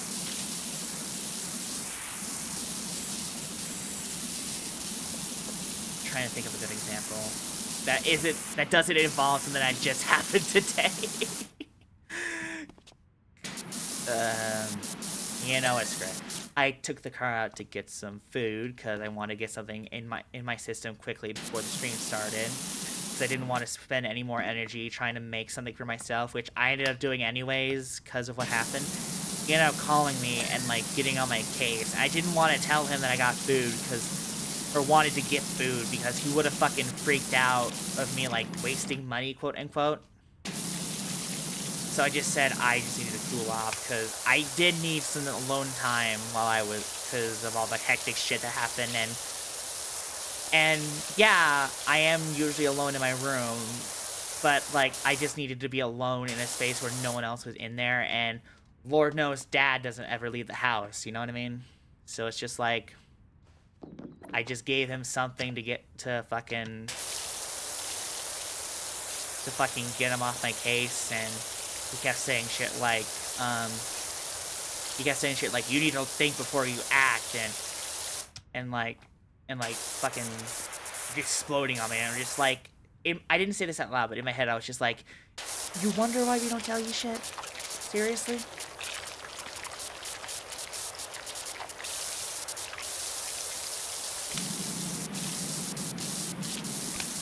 And I get where he's coming from. I have similar, like, emotional problems as him, where, like, if I'm in the wrong mindset, I can be a bit, not so pleasant to deal with. But I actually have coping mechanisms to actually deal with this shit. And I have ways to, like, self-regulate myself. And it feels like he doesn't even bother to try and do stuff like that. Because either he feels like he doesn't need to, or he was put in the mindset where he literally can't, or it's too late for him to do that now, or something like that. And it's just, it's just a lot to deal with, you know? It's probably one of the reasons why my nap ended up going from 15 minutes to 30 minutes to, like, a whole hour, and why the stream was so delayed today. but still, it's just... I love them, but I'm gonna be honest, I feel like I'd be better off just living on my own if I can figure out how to do that. Which is one of the reasons I really want to, like, get this whole streaming and YouTube thing off the ground, because it feels like something I can actually do if given, like, you know, the time and space for myself. And it has proven to be both fun and successful, which is, like, the balance that I really want. And obviously, with it being a job, it's not going to be perfect. There is no such thing as a perfect job. But it feels like the job that I can actually, you know, do, something I can actually handle with my set of skills and my brain and how I interact with the world around me and whatnot. It just feels like I can actually do it. It feels like I have a better chance of doing this than getting an actual job, let's be real, because I've been searching for a job ever since I got out of the fucking temporary job at Market Street. I tried applying for UPS, that my application got rejected. I tried applying for a link that my mom sent me. I needed more information that I didn't have and tried getting it, but haven't gotten any responses from the people I need to get the information from. And it's just been such a fucking juggling act. I do hope that I'm able to get this streaming thing off the ground. But I am also, again, trying to find that balance of, like, getting the work done and trying to have fun with it, you know? Because, yes, streaming is fun when you do it right, but at the same time, if you're trying to do this for a job, you got to think of, like, other things, like making sure you actually earn a living, making sure you actually have the ability to continue doing this without, like, a secondary job or something like that. Or if you do need a secondary job, trying to plan the streams around that, which is what I did whenever I was working at Market Street. I figured out a schedule that worked for me, had days where I could just relax or work on other things outside off camera, and it felt nice to finally actually figure that shit out.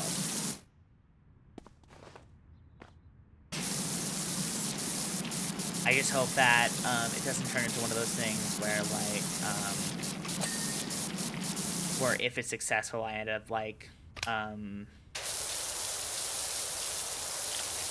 questioning whether or not I actually want to do this in the first place, because that's another thing, the problem I have is when I don't have, like, a break from something, or,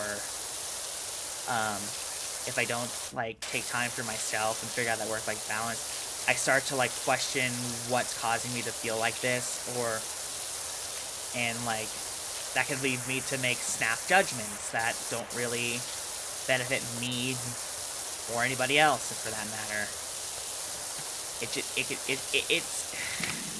It's a lot. It's a fucking lot to deal with, and I do hope that one of these days I can like get some therapy and figure out, like, how my brain works and how I can work around it, or hell, even get the proper medication, because though I am technically on ADHD meds, it's not the usual meds that you would get from a professional. It's a stimulant that you would get from, like, any regular doctor, which I think has been working, but I'll be real, I've also had to combine it with caffeine, which I don't think you're really supposed to do when you're on ADHD meds, or even anxiety meds for that matter, which is something I'm also on. Which I will say has been helping me a fuck ton when it comes to, like, with stuff like, just getting shit done, because whenever I don't have them, I'm always overthinking, and then by the time I actually make a decision, I'm already too late. Meds help me a ton. They don't work for everybody, but they sure as hell work for me.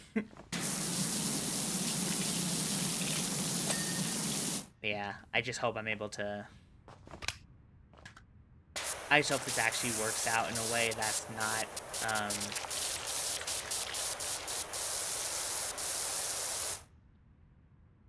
what's the words? I want this to work, but I also don't want to be miserable. Because streaming is supposed to be fun. It's supposed to be like a fun thing where you do what you want, how you want to do it. But that can sometimes clash with business stuff and trying to figure out like how to make a living out of it if you actually end up trying to make a living out of it, you know? It's just...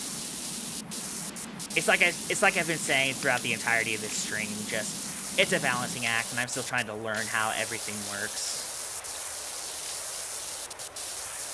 And right now, I kind of need to find a job so that I can keep a steady... So that until I'm able to make this into an actual, like, living, I can have, like, a stable source of income until... And, like, figure all this shit out as well. But like I said, let's be real with how unlucky I've been with getting a job. I have a better chance of getting money off of this and making a living off of this than I am finding an actual job in this current job market.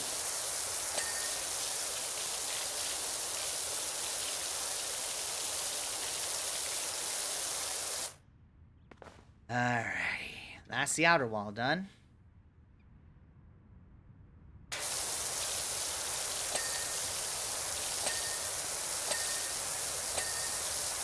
Oh, that's satisfying. That's satisfying as fuck.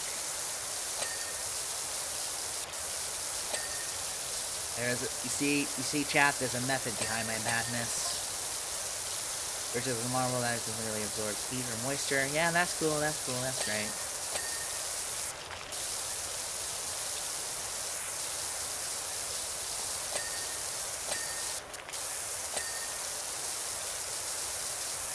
Currently, Earl and I are huddling up in the shack, and boy, does it get hot in the summer months, cold in the winter months. Yeah. Sorry, Park. Or congrats, I don't know. I'm just trying to clean.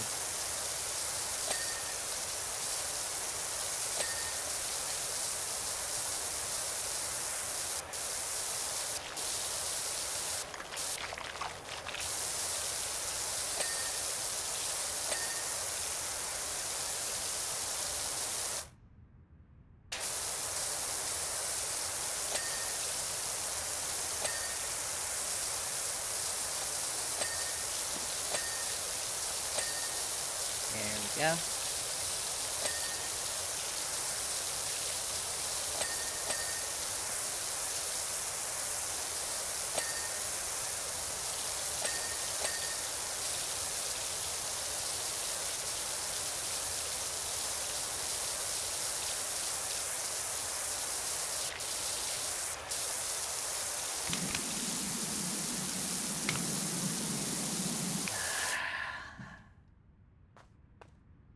Amazing.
With your shit. Hit him with your shit. Get this fucking thing out of me. God damn it. I love that audio. It's one of the reasons I love voice acting is, like, hilarious shit like that.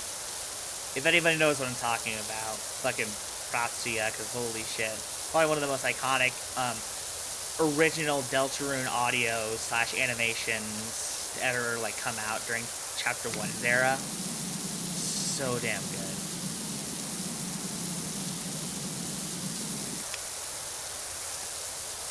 Does anybody have that, like, animation, that YouTube video, animation, what have you, that you always, like, look back on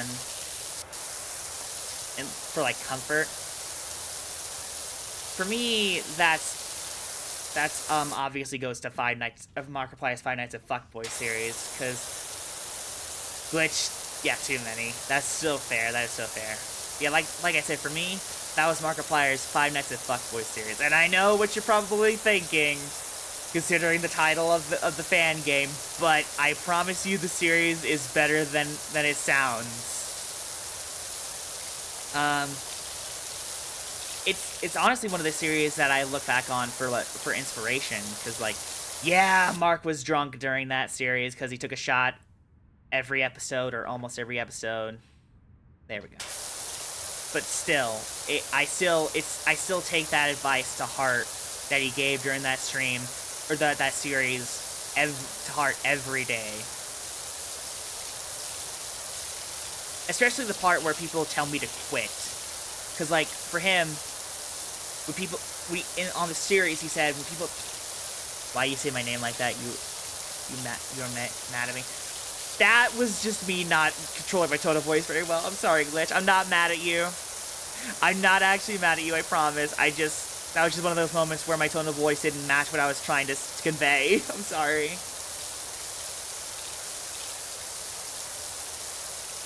Oh, God. That's another problem I have, is, like, sometimes I accidentally speak in a tone that doesn't convey how I'm actually trying to talk. It's so damn annoying. It leads to a lot of misunderstandings. But anyways, yeah, one of the bits of advice that he gave was that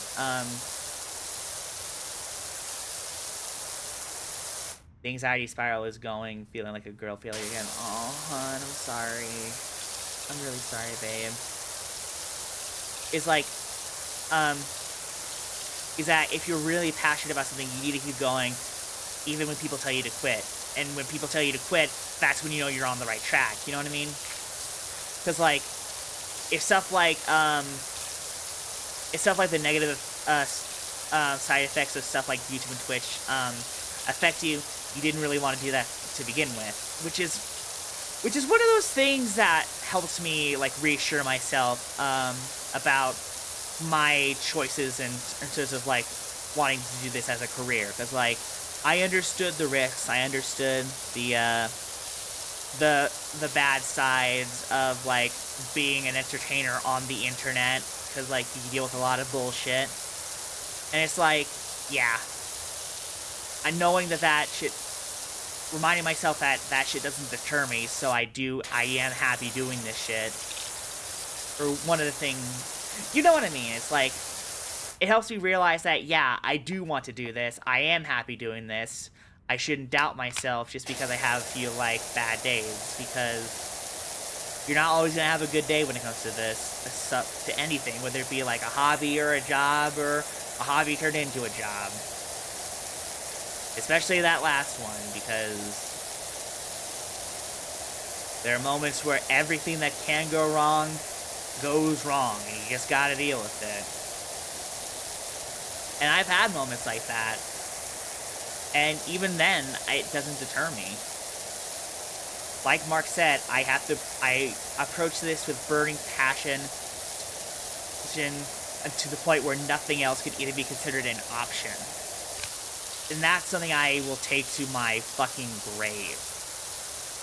That's advice that I will give to anybody. Like, if you're truly fiery, burning passion about something, and you're 100% sure that you want to do it, you gotta pursue it with reckless abandon, to the point where nothing else could even be considered an option, and to the point where people tell you that you need to quit.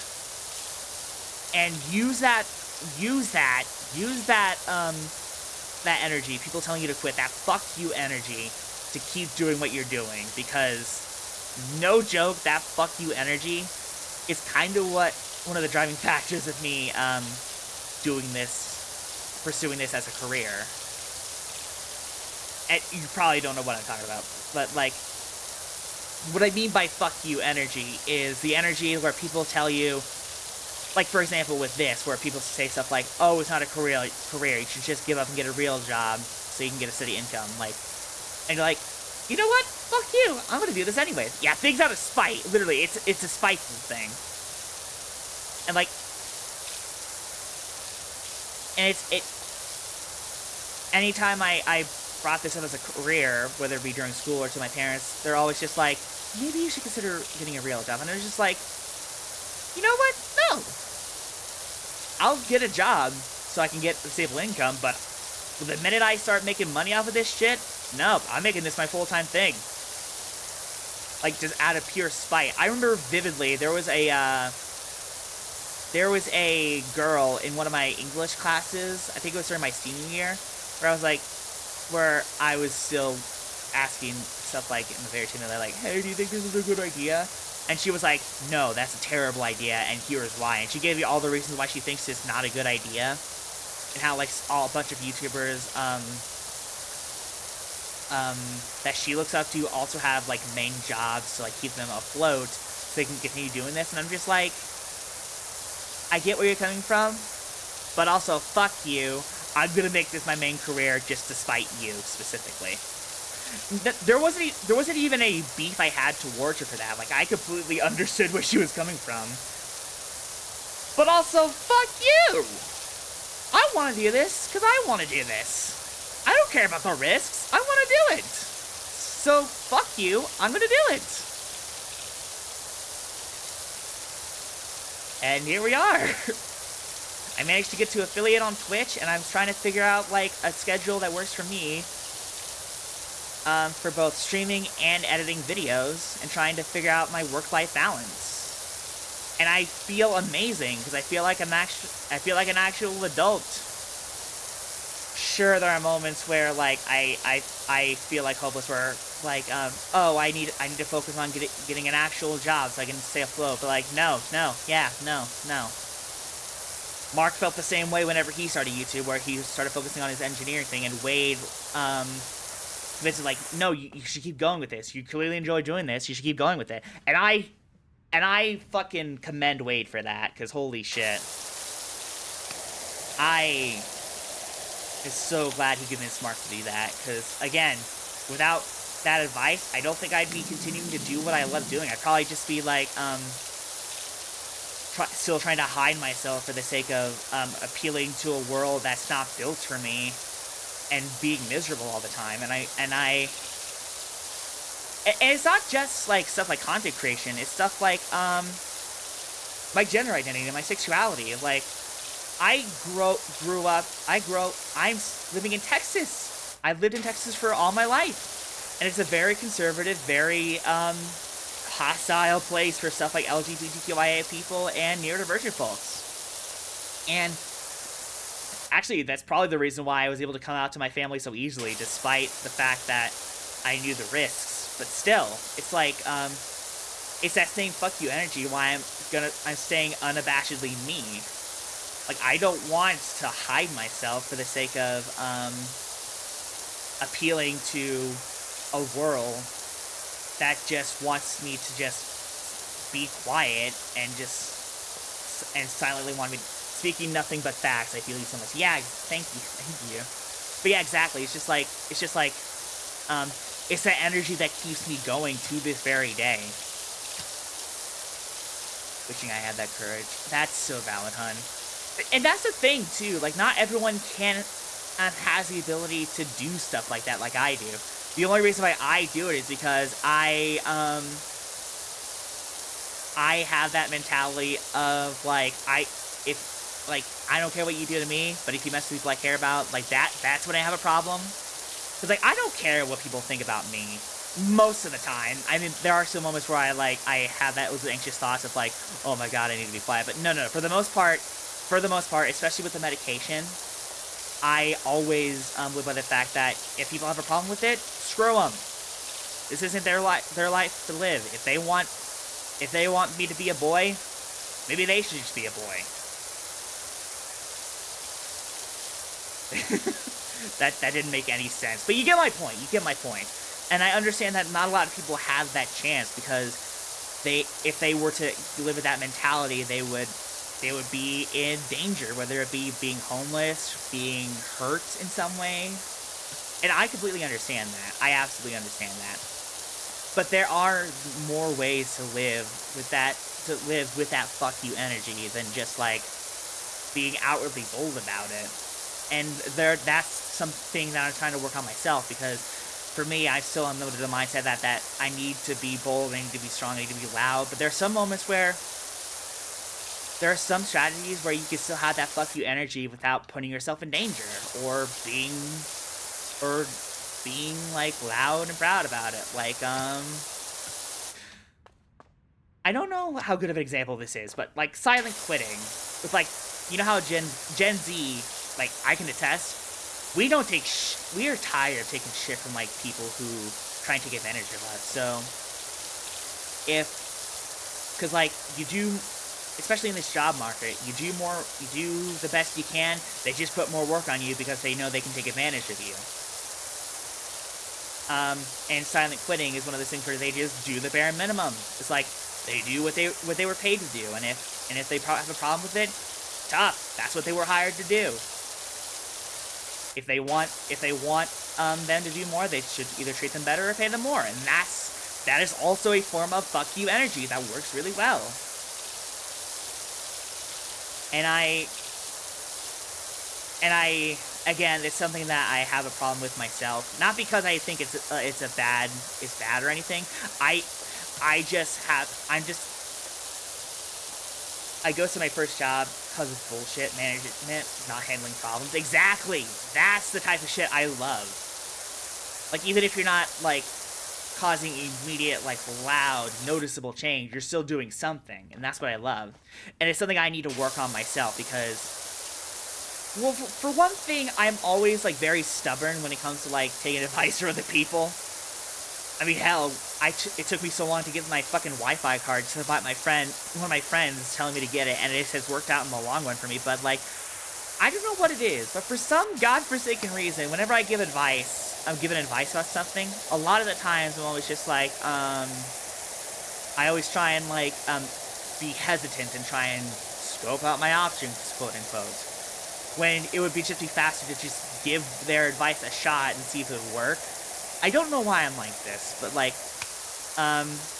it's that mindset that makes me kind of, that makes me keep trying to give that loud and proud fuck you energy rather than that subtle fuck you energy. Because I'm like, because it's just like, it's hard for me to adjust a lot of the time to like, to trying out new things, especially like being autistic and not knowing how it'll work out. It's a struggle. But when I do and it works out, God, is it glorious. And I'm hoping that one day I'm able to do more subtle forms of that fuck you energy that I admire so much, because like, especially living in this house, I'm gonna need to try and find different ways to do that. Otherwise, I'm just gonna end up putting myself in more harm's way than I really should be putting myself in the current moment in time.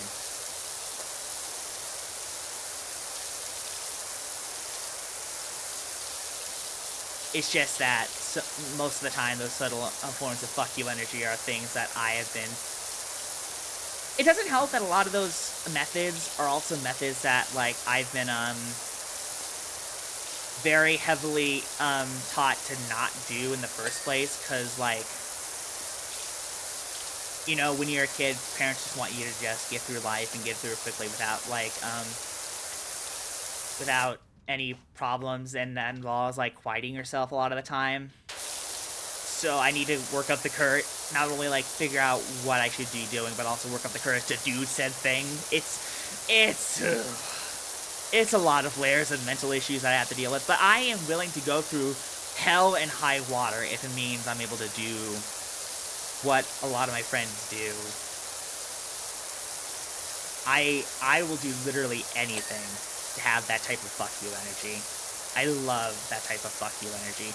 And I really want to give off that type of fuck you energy. It just takes a lot of practice and unlearning some old habits and stuff like that. It's got to be a lot of work, but I'm willing to do it. Even if it gets uncomfortable sometimes.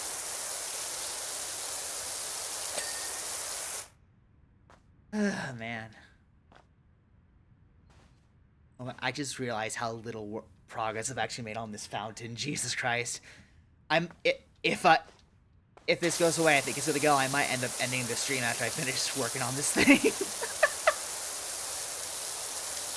I could probably turn this whole, like, rant into a whole ass video, if I'm being honest. Because that's another thing I gotta work on, too. It's like, because with recording videos, I can make, like, small series or do, like, random bullshit and not have to worry about it. But with VODs, there's, like, a lot of factors you gotta consider. Yeah! I should. And that's another thing I gotta work on, is, like, figuring out, like, what random moments that aren't gonna be, like, series, like Deltarune and Off, and, like, turning those into videos, because, like, those could also work as stuff I can post when I don't have a series to schedule on YouTube. Plus, it's just fun to, like, edit random bullshit videos like that. It's just fun. Another aspect of the whole balancing business and fun type of things, you know? Something I've been hammering in since the beginning of this stream, since the frickin' Steam locomotive. For me, I just want to get to the point where I don't care what others think, in less of a fuck you way, more in a whatever, not my circle. Yeah, that is also another thing I want to do as well. That's another aspect of the fuck you energy I want. Because like I said, the fuck you energy isn't purely just like, literally out loud being like, fuck you and whatnot. Sometimes it can be more subtly. It's literally just spite. I just like calling it fuck you energy because that's how Mark described it, because it's just a really fun way of just saying, do shit out of spite. I used to edit blooper videos when I was in film school, in between projects. Yeah, that's another thing. It's stuff like that that I also really want to try doing, because, like, I'm not used to doing anything outside of, like, for lack of a better term, the prime directive, you know? For example, like with music, I've been working on this one song non-stop without, like, working on any other type of song, when I could probably heavily benefit from just having something fun to just shit out with no expectations for it being as good as what I'm working on, or even good at all. It's just something for fun. Like, you know how Toby Fox had those Blue Sky posts while he was working on Deltarune with, like, the sprite of the annoying dog climbing. That fucking carpet video they post on Blue Sky. I want to do shit like that more often for myself, because it's another one of those things where even if it's not, like, productive, technically, quote-unquote, it's still, like, fun and stays off the burnout so I can continue to be productive, you know?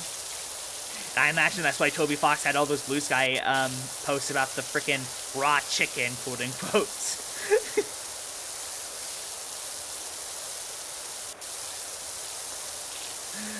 But yeah, I want to do more, like random bullshit things just for myself. Even if they're not technically productive, there's still ways where I can have fun with this while still being able to, like, focus on the business side, focus on the number side, without, like, without making it miserable. Just stuff for fun, where I just have fun for a few hours without having to number crunch or plan out stuff to do behind the scenes for the production of the streams and stuff. It's just...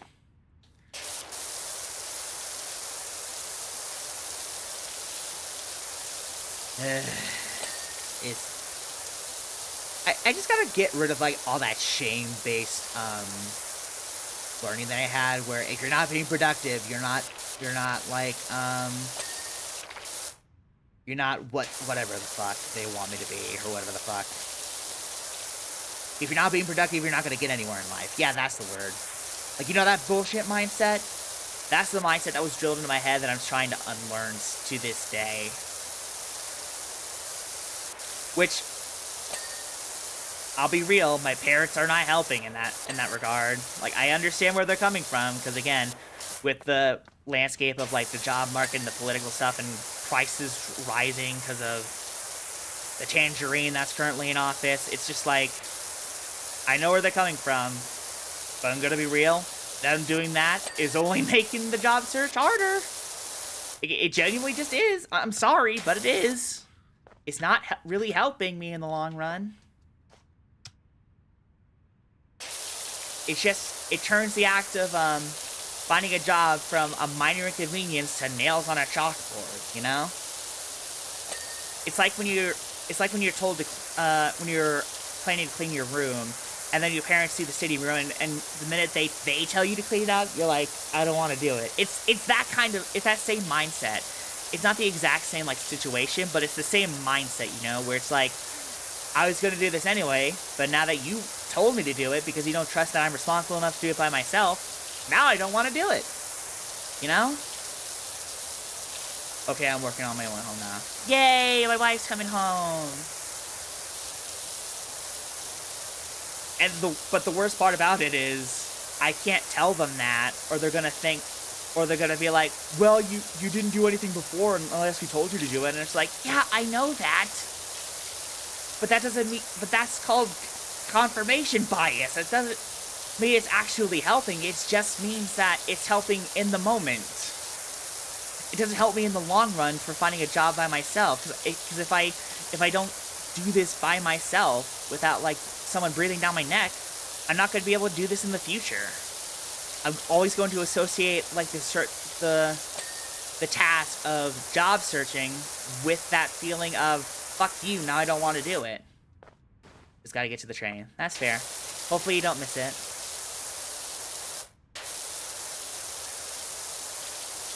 And again, I understand where they're coming from. I absolutely understand where they are coming from. I just wish that they would, you know, actually have a back and forth like conversation so we can actually figure something out instead of like my way or the highway type mindset because their way has worked in the past and they don't want to take any more risks. Because taking risks, well, is a risk. Like, no shit, it's literally what it says on the tin. And sometimes risks don't pay off, but sometimes they do, and I wish that they would, and I wish they just would let me take more risks, you know?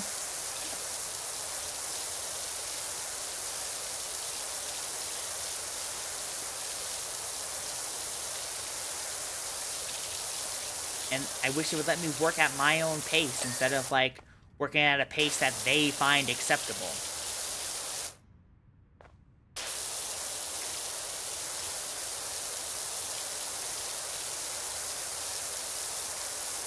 And I wish that they would realize that I am, in fact, responsible enough to do this on my own.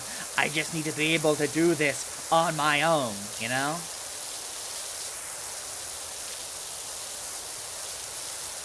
It's just a lot of generational bullshit, you know?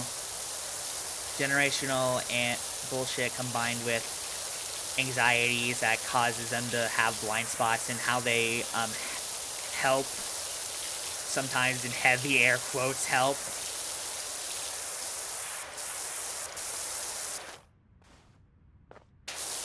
It's just,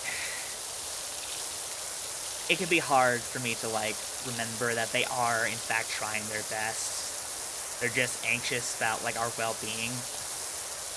Because, again, a lot of the times it doesn't feel like they want to have a back and forth. They just want us to comply because they know that if we comply, there's a more likely chance that we'll not have to suffer in life. But it's like,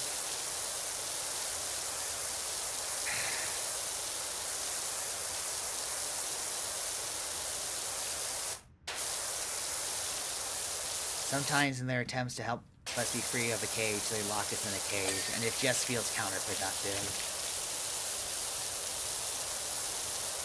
It's like that one movie. Has anyone ever seen Wolfwalkers? I've only ever seen clips of it, but like I watched someone's commentary on the movie, and like it perfectly encapsulates how I feel about like my parents, like how whenever you don't properly communicate and don't listen to the people you love, you end up like hurting them in your attempts to protect them, you know?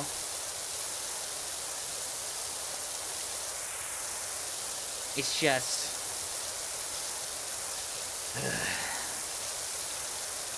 it's probably one of the reasons that trope drives me insane, even though it's a good trope. Because, like, it just hits really damn close to home for me.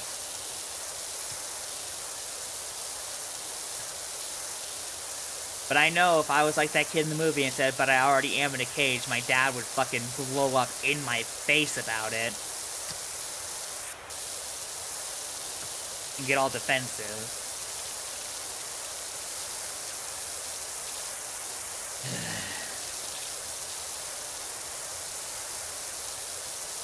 I don't know, man. Parents try their best, but sometimes they just don't try hard enough to understand where we come from a lot of the time and try and make compromises. Because sometimes they still see it because sometimes they still see us as someone who needs guidance and needs protection. Even though, no, we don't need guidance and connection all the time. Sometimes we just need someone who's willing to compromise and listen and, you know, let us process our thoughts and let us figure out shit on our own so that we can figure out more shit on our own in the future when we eventually have to leave the nest and eventually have to live on our own.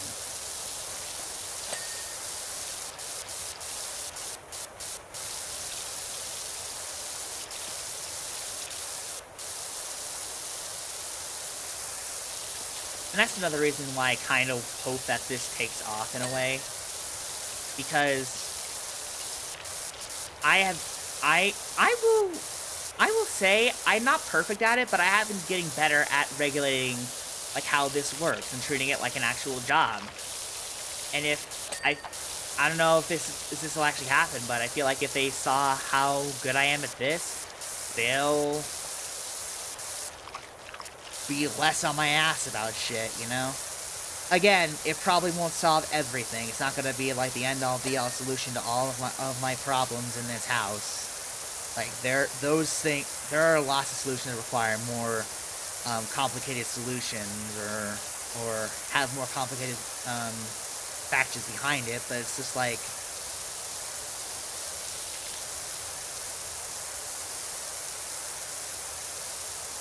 I feel like it'll at least prove to my parents that I am able to, one, not only just make this a successful thing, but also have the self-regulation to be able to do it by myself without the need of someone, like, peering over my shoulder every now and again, you know? Like, if I want help, I'll ask for help. I've done it in the past, and I still do it now, but sometimes it feels like that they feel like I need help, like, for anything that, to them, they feel like I'm not doing well.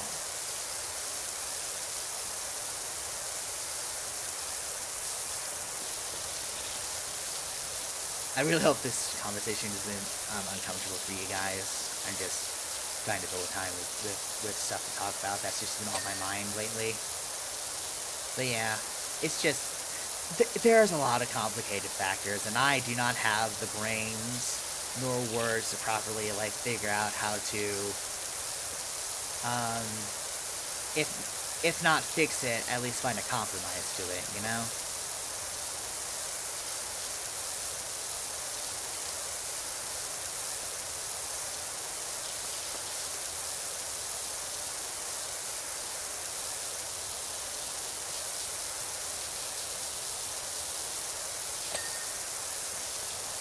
Honestly, with me being finished with the Deltarune chapters 1 and 2 videos, I might end up just editing down this VOD once I Take a mental break.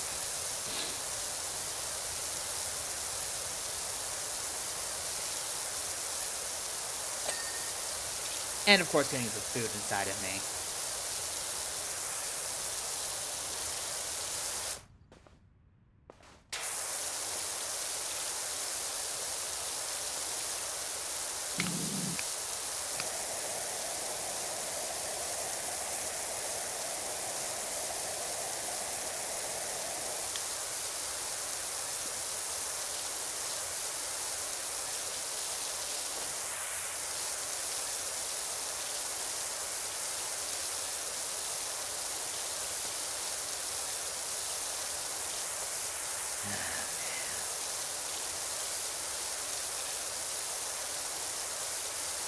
I tell ya, there has been a lot on my mind, and I'm really glad that I have a platform where I can just get it all off my chest, you know, because Lord knows I have been needing it. I am super happy for the fact that I have, like, friends like you guys that are willing to just hear me ramble about random bullshit. Cause, like, I love talking. Like, obviously, I have the gift of the gab. I love to talk. A lot of the times there are, like, I feel like I'm in environments where people don't want to hear me talk too much. So, just having this outlet and having friends who also support me with this outlet, it's just super appreciative. I'm so lucky to have you guys in my life. Y'all have been the light at the end of the tunnel that keeps me going every single day. That's not even like a hyperbole for the sake of, like, showing how much I love y'all. Like, I genuinely, y'all help me every day. Any chance I get, just any chance y'all have helped me by just being there.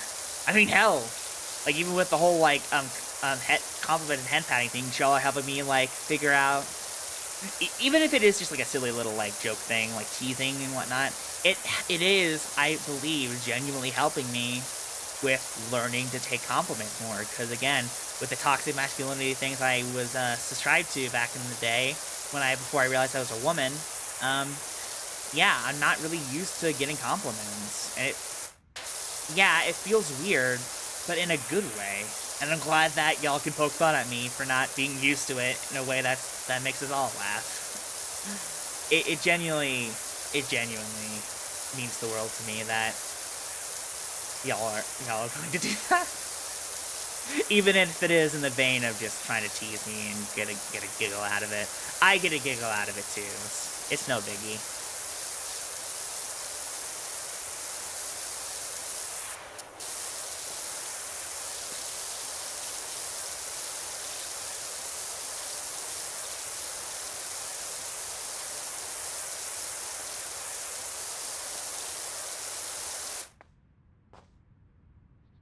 I love hanging out in VC with y'all and chatting. I love hanging out with y'all on streams and talking to y'all about random bullshit that comes to mind. I love just having y'all in my life and knowing that by some cosmic coincidence we managed to cross paths. It makes me realize just how lucky I am to have the people that I do in my life, you know? Not to get too mushy and too, like, sentimental on a silly power washing stream, but, like, you people mean the world to me, and I wish, every fucking day, I wish I had better ways to describe just how happy y'all make me every day.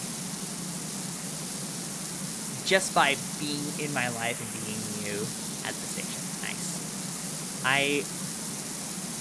Romantically in Corey's case, but platonically in the rest of y'all's case, I love each and every single one of you. Y'all, dare I say, I kind of consider y'all a family. And I know that sounds really, like, mushy and sentimental and over-exaggerative, but it's true. Y'all are like a genuine family to me, and I couldn't be more thankful for that, because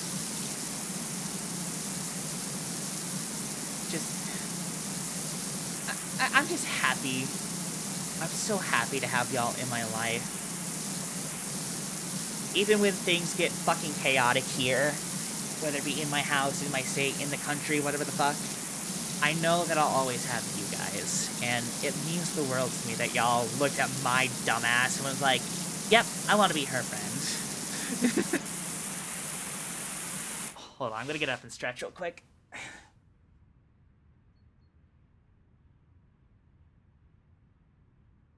Oh my gosh. Ugh.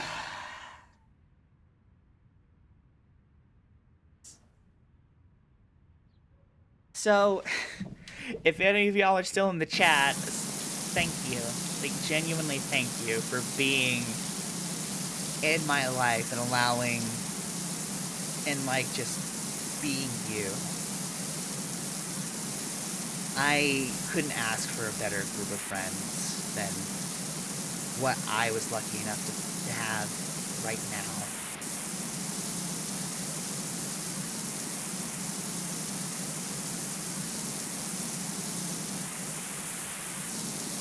Like, no joke, for the longest time, I thought I would never have a consistent friend group because my parents would always move me from a different school every grade up until we went to elementary school in Odessa. It's just... it just feels nice to have a group of friends that I know I can always, like... even if we don't always hang out, like, I always at least, like, say hi to every now and then, and know that I'll always have them with me.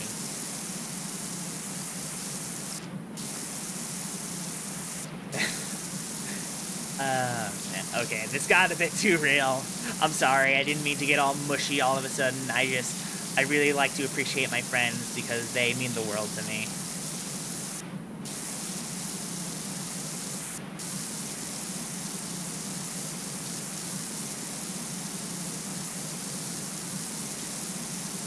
Y'all help me grow as a person every single day.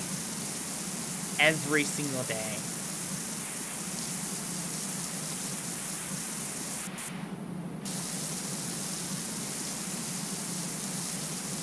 I genuinely couldn't imagine life without any of y'all.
Get up. There we go. For some reason my character was just stuck in the prone position. I don't know why.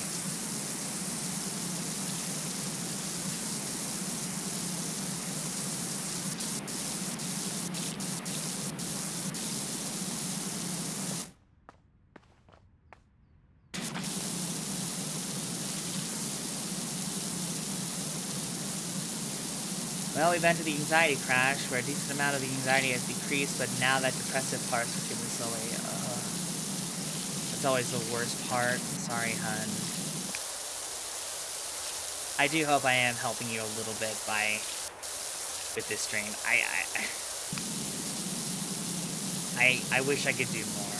I want to fucking... I just want to wrap you in blankets, give you some of your favorite flavor of ice cream, maybe a pie or something. Watch your favorite comfort movie. One of these days is gonna happen. I promise you that. I will create the tradition of creating the Cory burrito, or the Cory sushi roll, or and turn her into a happy little sushi roll.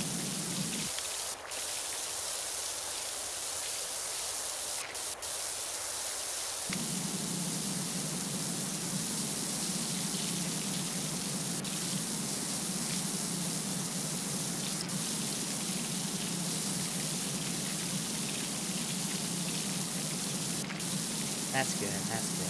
I am glad I'm helping you with that.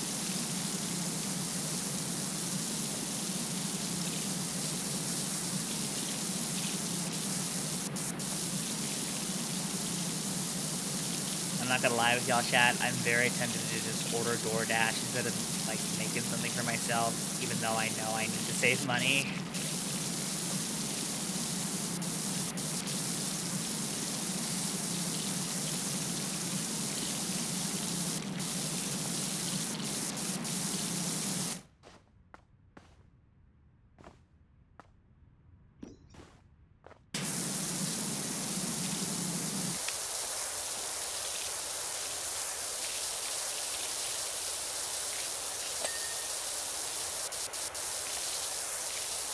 I definitely need a little bit of time when I get home, but I'm wanting to join VC and do more video editing after stream. Totally valid, hun. Totally valid. And like I said, I finished the Deltarune Chapter 4 videos. All that's left to do is schedule the rest of them. So, nothing's going to stop me from being able to edit your video for you.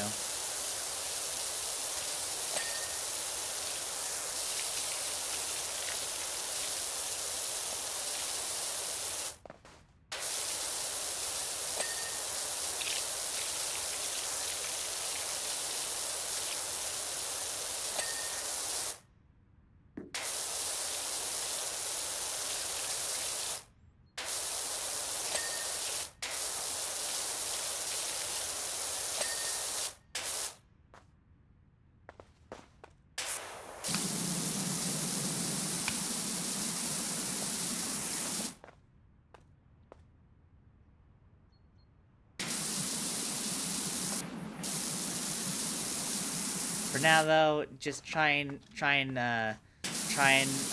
rest your brain. Try and self-regulate, because you deserve to rest. Okay, babe?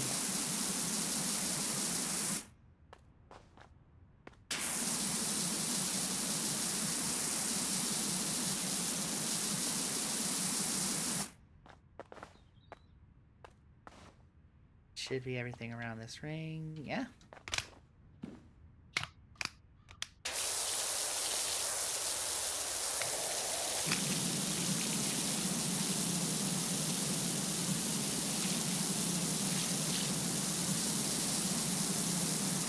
Hey, worms! Welcome! Pillbugs eat slightly rotten plants, right? Can't cost that much to buy. I wish. Sadly, this pillbug requires,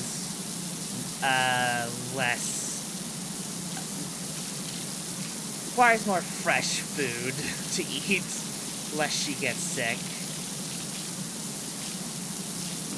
My sons might enjoy some, slightly rotten plants, though.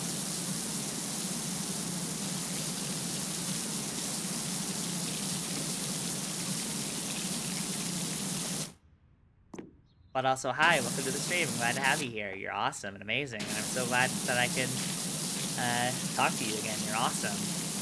I'm feeling particularly sentimental this stream, so if I end up going to a rant of how much I appreciate you like I did with my friends earlier, don't mind me. I'm just an overly sentimental little bug right now.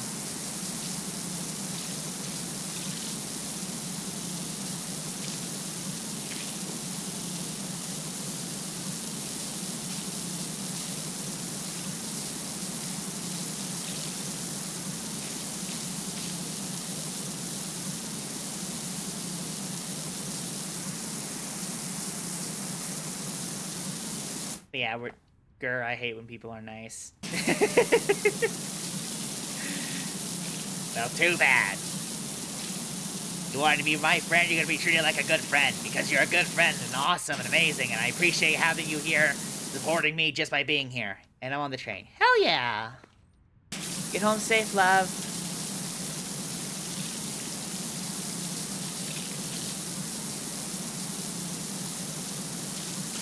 Hell, maybe after I finish this, we can do some, like, I don't know, some Final Fantasy 14 after this. Maybe, I don't know. I do plan on doing some editing with my wife, but I got time to kill before that. So me... Eat kindness, jerk!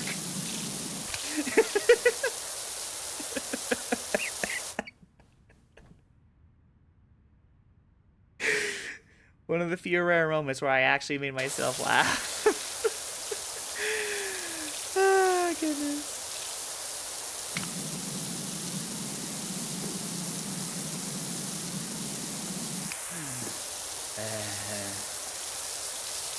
I say a few times I make myself laugh, because a lot of the times the only reason I laugh is because I fucking embarrass myself or something and I can't help but giggle.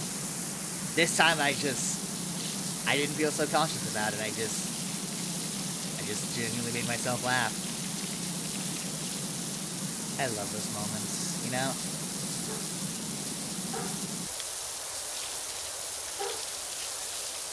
Sorry about that. It's about that time when the dogs start barking at random strangers walking by. Because my parents love to keep the door open, and most of the time that means we can hear the other neighbor's dogs barking, which causes a domino effect of dogs yipping and yapping and barking.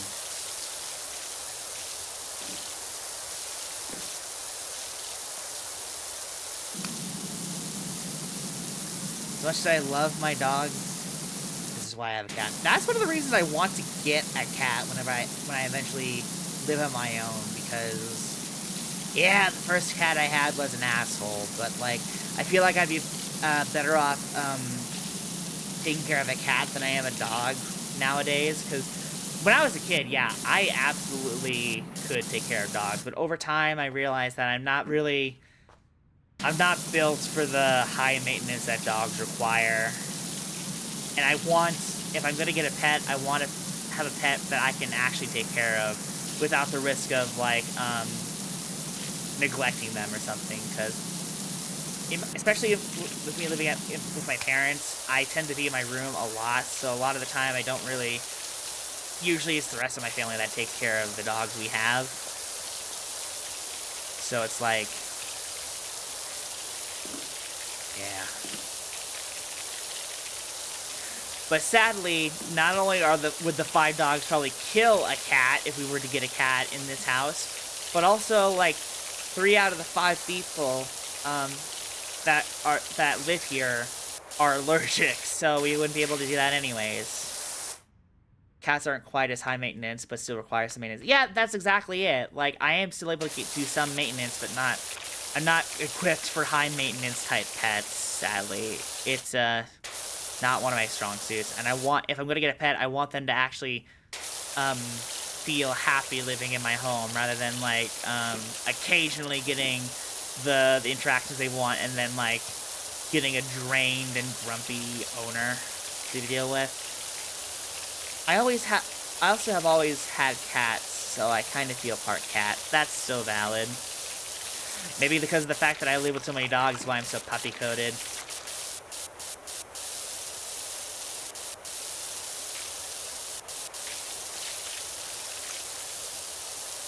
Unlike that old grumpy dog who mostly lays about unless they need to eat, drink, or go to the bathroom. Who feels more at home around cats than she does dogs.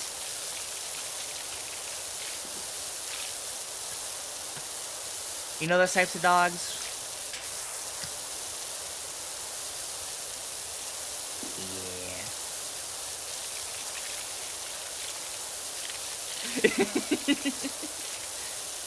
See, my wife gets it. Oh god, wait, is that why so many of my friends are cat-coded? Is that why my wife is cat-coded? Oh gosh. Gotta say, I've interacted directly with dogs like 10 times, maybe. And how were those interactions? Were they good? I genuinely hope that they were more good than bad. Not because I'm puppy-coded, what are you talking about? What are you talking about? You just described the dog from Kiki's delivery service. Yeah, literally! The dog from Kiki's delivery service! I literally am!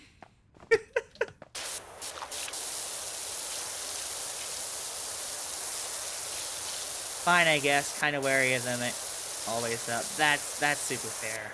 They definitely aren't for everybody. I'm lucky enough that when I was a kid, I was more accustomed to dogs. I still kind of am, but I'm not. Nowadays I am not built to take care of them properly, and I believe that a dog should be able to be in a home that's able to take care of them every day, 100%. You know, instead of being someone like me who mostly stays in her room a lot of the time.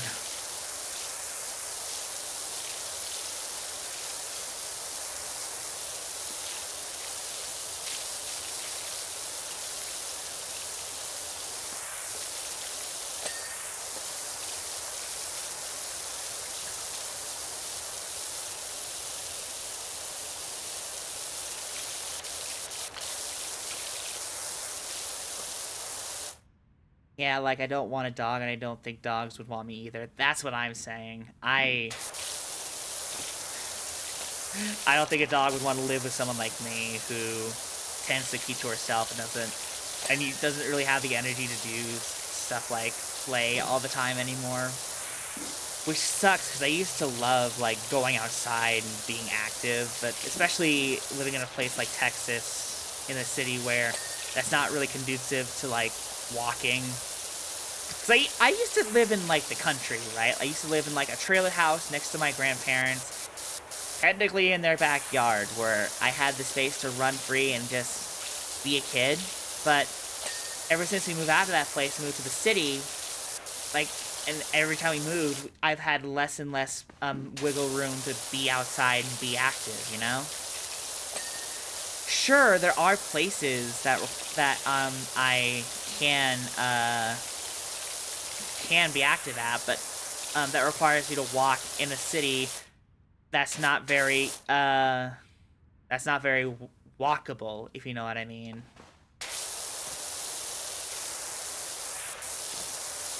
So it's like, why even bother, you know?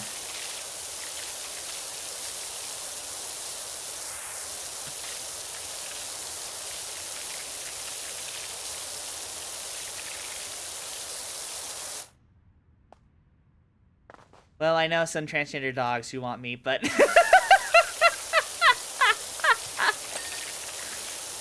take me to dinner first so I don't I'm kidding.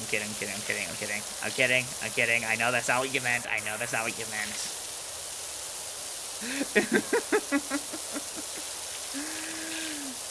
For God's sake.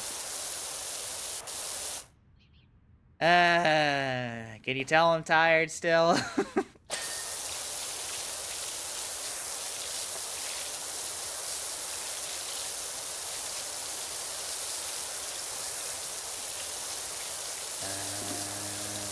Everything? I believe that's everything. I believe that's everything on the spot, yeah.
There we go. Nice. Nice, nice, nice, nice, nice.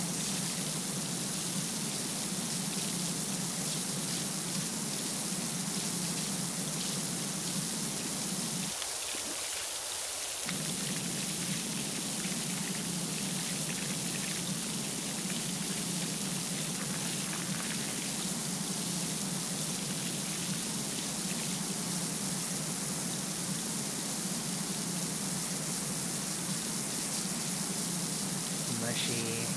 Yeah, I feel that, babe. I'm the same way. By the way, thank you again for suggesting I do a low energy, just chatty type of game like this, because I feel like if I had forced myself to play off today, I would have been miserable. So thank you again, babe. I love you. You're a blessing in my life, and I'm so lucky to have you. Thank you.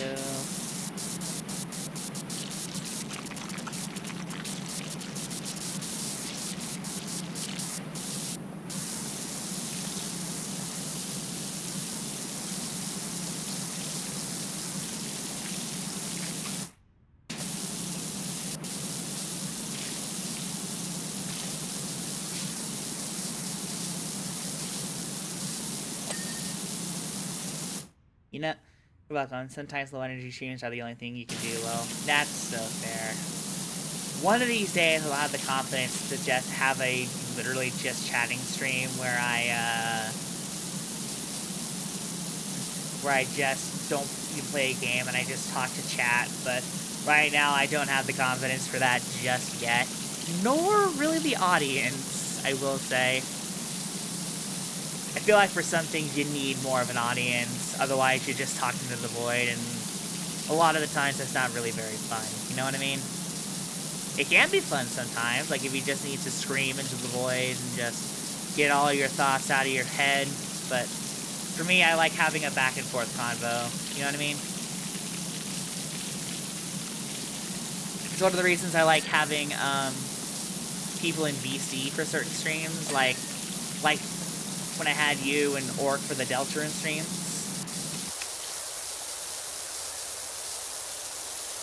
Having someone to bounce off of just feels a lot easier, especially when you're still trying to grow that audience.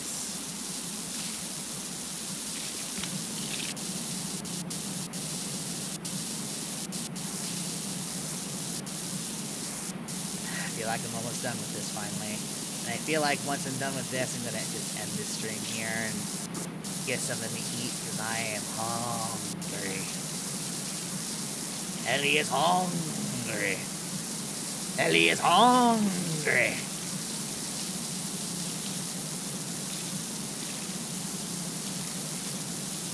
It's like that one scene from that John Tron episode where he's playing a bunch of fast food games where he has that golem-esque creature on a chain named Grimbo.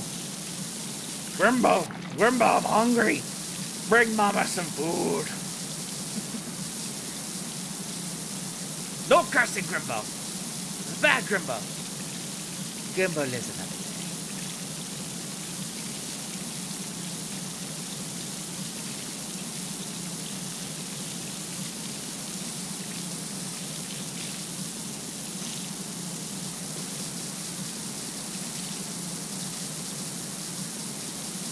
You know what I could really go for right now?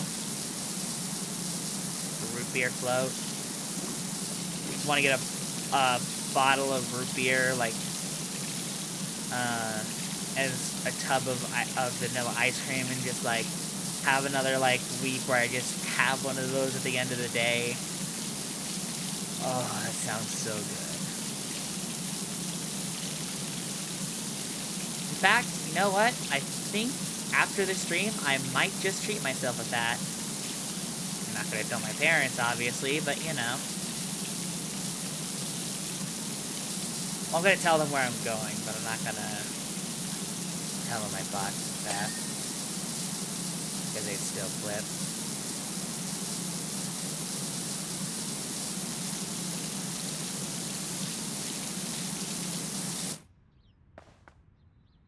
There we go.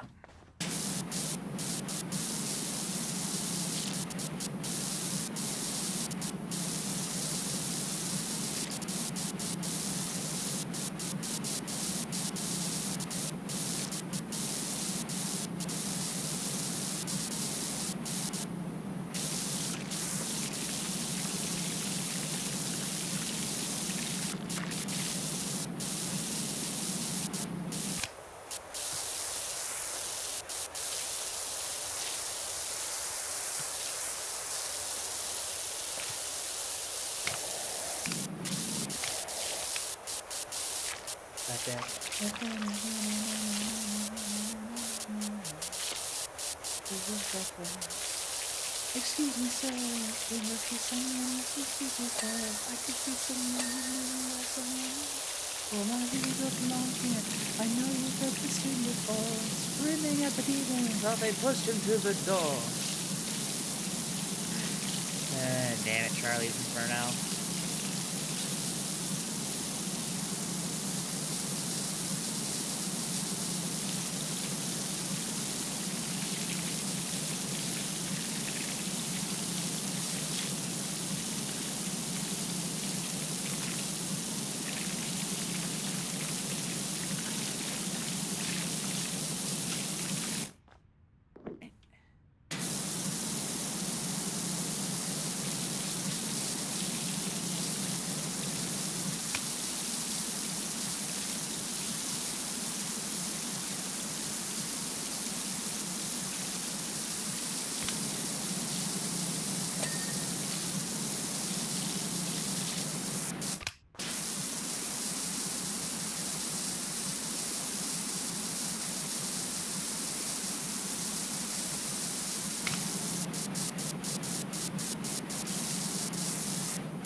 Chat, one, see if you think I'm a good girl. No particular reason, I just want some validation. That was so shallow, I'm sorry. Thinking about my kind of autism.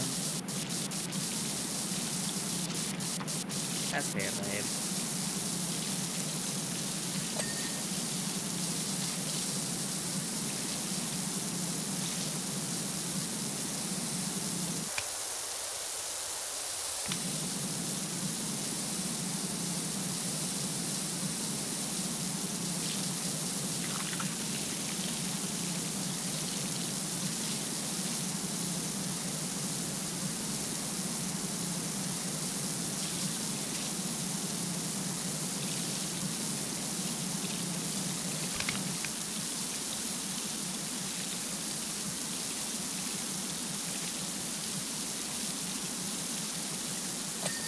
There we go. And I'm feeling like, while I'm not non-verbal, I definitely struggle to speak kind of selectively mute, I guess. Yeah, I feel that. I feel like a lot of the times when I'm in like a high-pressure situation, my fight or flight response tends to be freeze.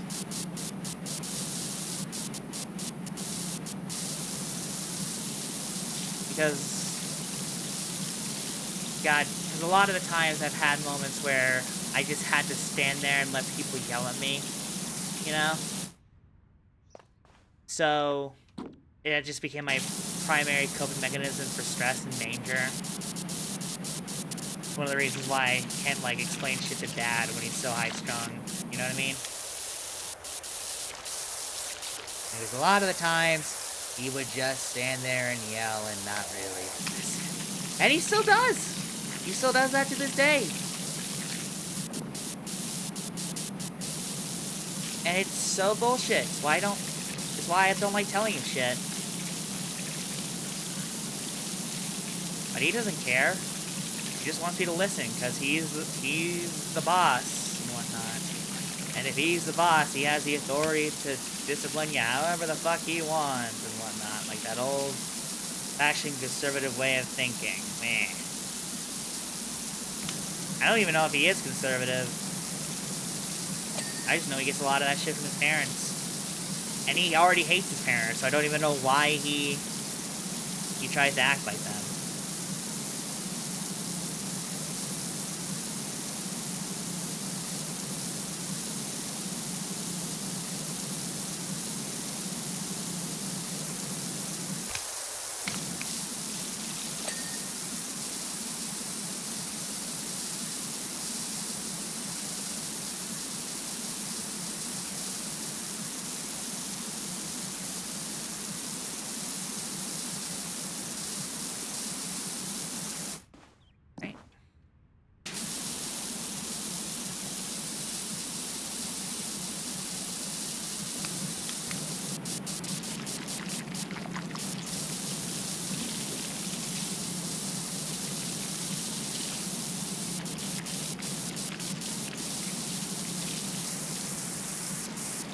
There we go. Oh my god, I have so much fucking more to go. Jesus Christ. Jesus Christ. This is starting to take its toll on me, chat. This is starting to take its toll. Starting to get droll. I need food in my belly. I need it in my mouth right now. And yes, I said it like that on purpose.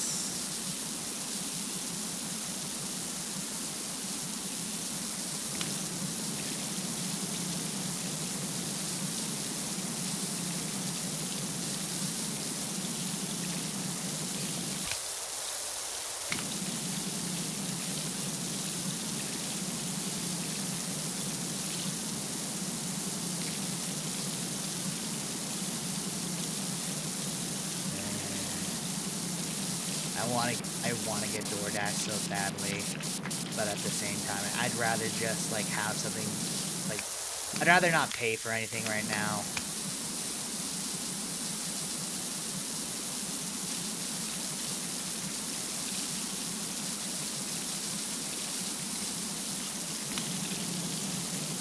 Not even because I need to pinch pennies. I just don't want my parents getting on my case for buying food.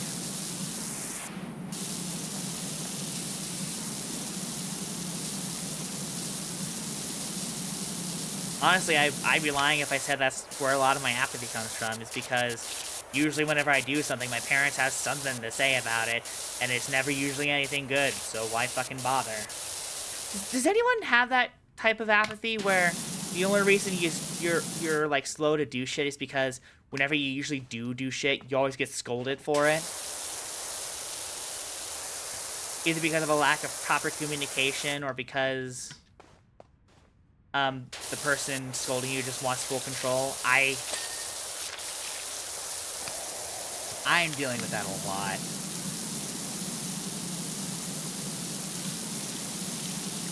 It can genuinely feel fucking disheartening whenever I try and be an adult and do shit by myself, and then whenever I do that, they're like, "No, you gotta talk to me," or "No, you, no."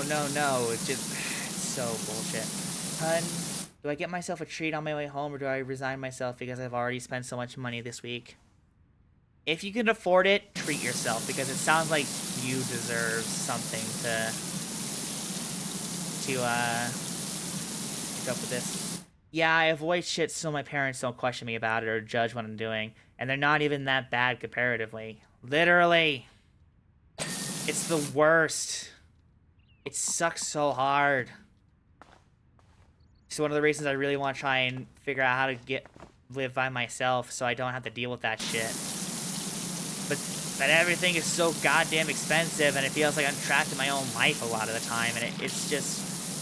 It's so damn frustrating, you know? To feel like you're trapped and not able to go anywhere because of the circumstances you're given. It's one of the reasons I like doing stuff like this, is because with this, it gives me hope that I'm able to make the best out of this shitty situation and have fun with it, you know?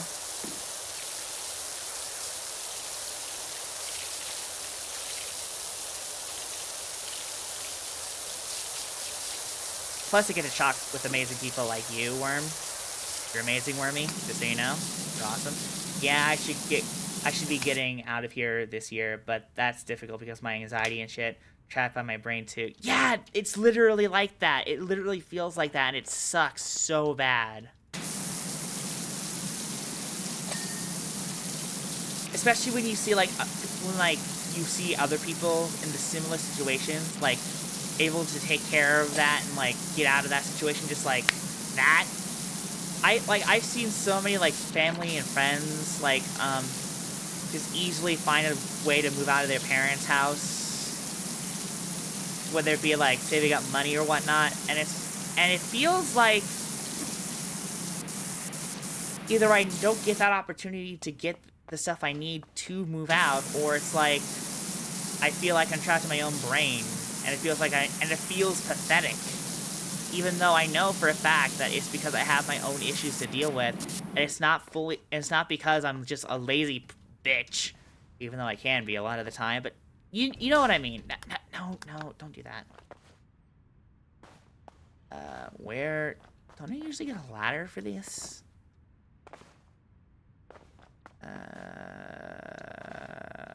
There it is. I knew I had a ladder. Bigfoot strikes again. Damn.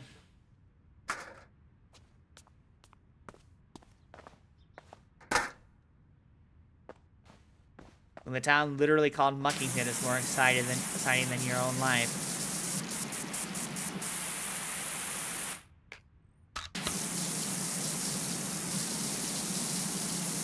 Yeah, my anxiety is bad enough that just getting out is pretty hard, and that feels shitty. Like, on top of wanting to do stuff, it also feels like I have a problem I shouldn't have. Yeah. For me, it's not so much the leaving part that's the problem. It's the fact that I have to tell my parents, like, that I'm going somewhere. Because I know for a fact that I tell them I'm going somewhere, they're gonna ask for, like, all the details, like, oh, what are you gonna be doing? And if I say something they don't like, no, you're staying here. And it's like, you fucking wonder why I don't often go outside by myself. Seriously, it's like... I'm fucking going through second puberty here. But,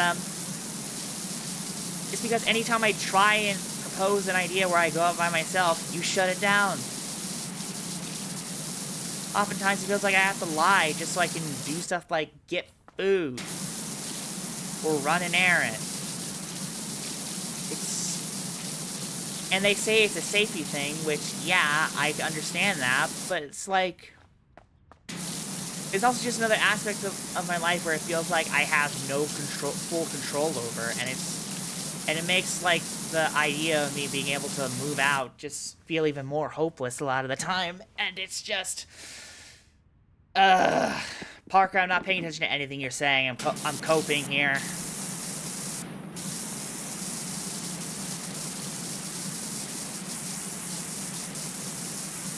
Honestly, I feel stuck because I haven't managed to figure out how to start doing adulting things like building credit or insurance and things like those. Here's some advice, babe. Don't bother with credit. Credit is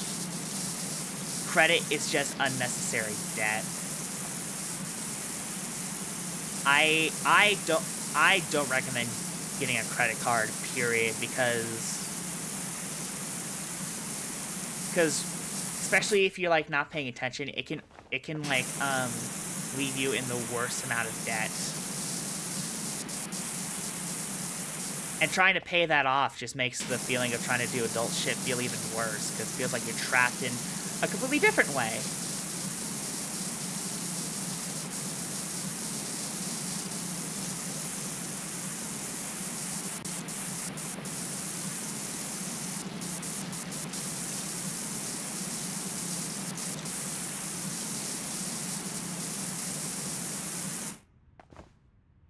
Bills, though, yeah, bills fucking suck.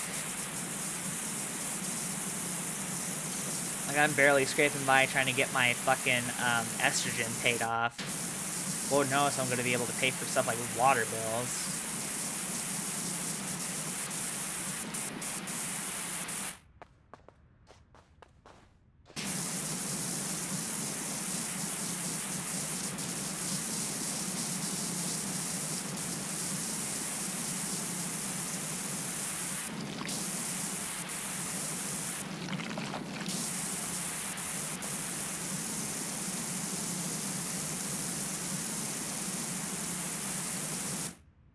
The issue, a lot of other things, loans required to be proved to be trusted with money, with credit. And that's the thing that fucking sucks. It's such a predatory system, and I fucking hate it. This definitely has nothing to do with the financing class I took in high school. What are you talking about?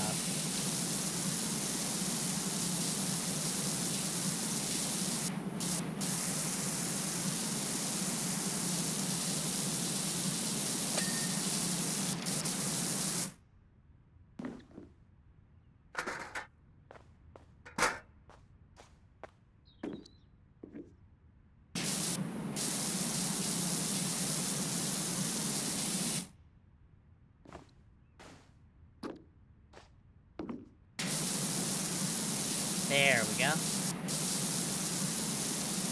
I took care of the bottom part of this before I got to these parts.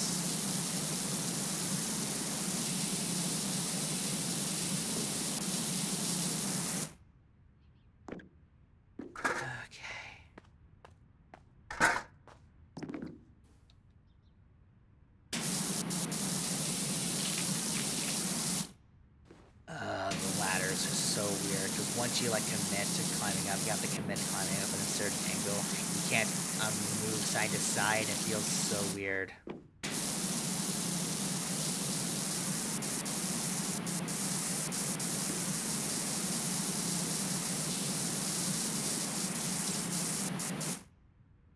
There we go.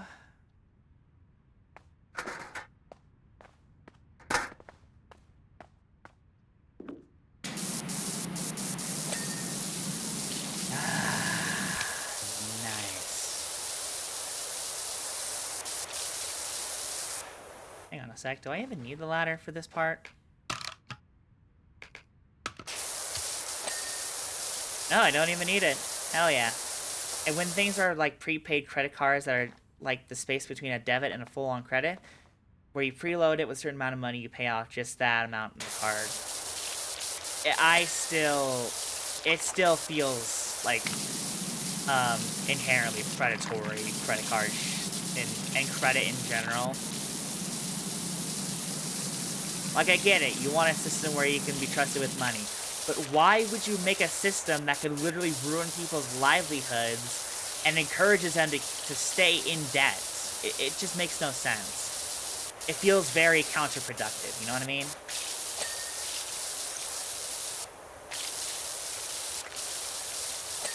And I know it's the system we're in, so we gotta make the best of it, but it's like, ugh, I hate this game. I don't want to play it. Why are you making me play it, government?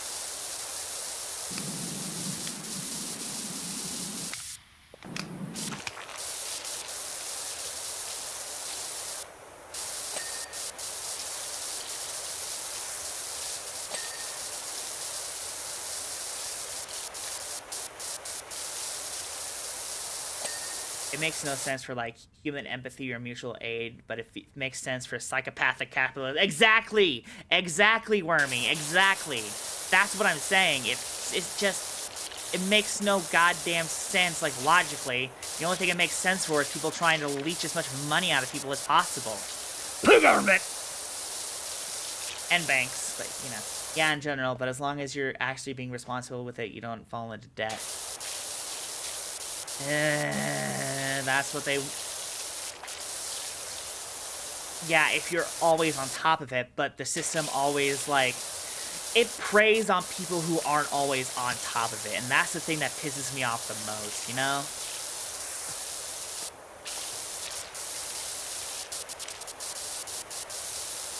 Like, it's not built to show how responsible we are. It's built to make people who are more vulnerable to it, like, give the people who run the system more money. That's all it fucking is.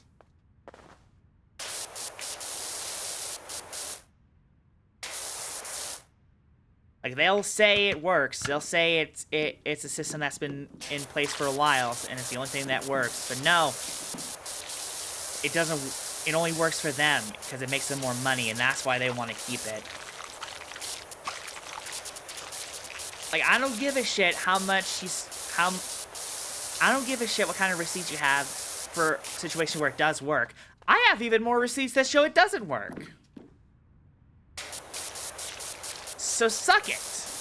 Not you, babe. The people who try and defend this shit. You know what I mean. More specifically, people in power and bankers.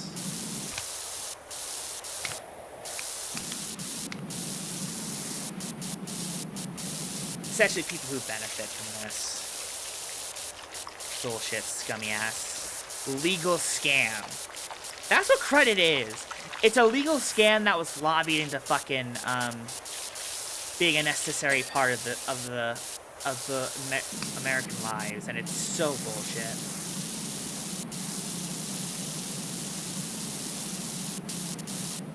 wasn't so fucking easy to do that, we wouldn't be in this mess.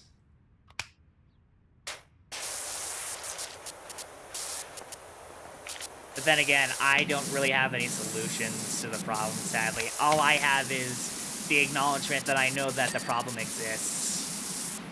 And and I do not have the smarts nor the words to properly explain how we can probably fix this problem.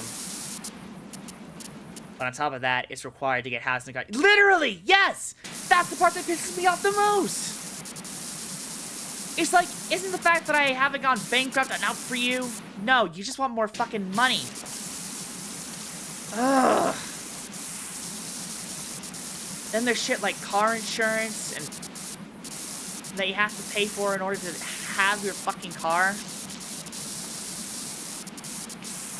One of the first ever subscription services that people just were complacent to. And most of the time it doesn't even work. It's like, at that point, why even bother? Because broken system. It literally. Intentionally broken because it makes them the most money.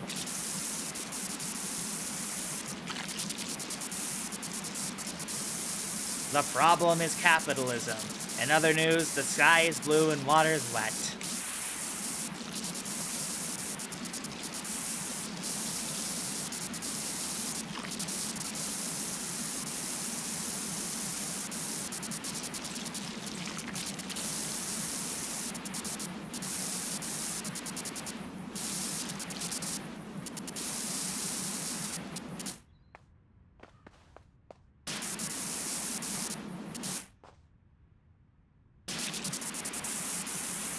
Yeah, it's not broken, it's just that human life has been restructured to serve capitalism. Literally. Literally. It's working as intended, but the way it's intended is to fucking make sure that certain classes of people are better off than others, and it's so bullshit.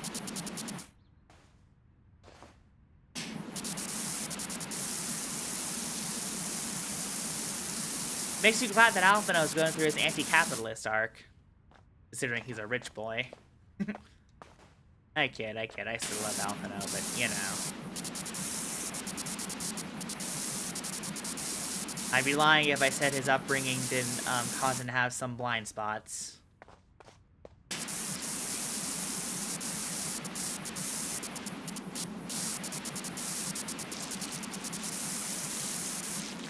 That's the point of complex characters. They gotta have flaws and feel real and human. He's learning that quickly. Exactly. Exactly. And I'm so proud of him. We love Alphino here. Or at least I do. Mimic definitely does not like him. Well, Warrior of Light Mimic. Actual Mimic likes him as a character.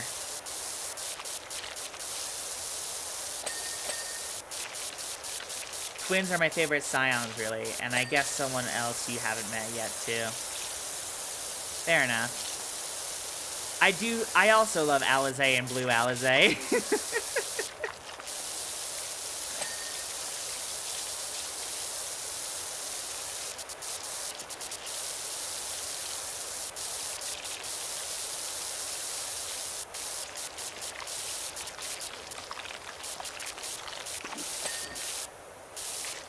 I mean, you can have a car with no insurance, but it just means you're paying for everything out of pocket if problems arise, which cause bills to be almost unpayable if you aren't already insanely rich. Yeah, but there are certain parts in the country, like mine, where it's legally required to have car insurance. My NA Alt's lore is half about how her desire to protect the twins is what got her to be a real hero. Aww. That's cute. That is genuinely really sweet. I love that.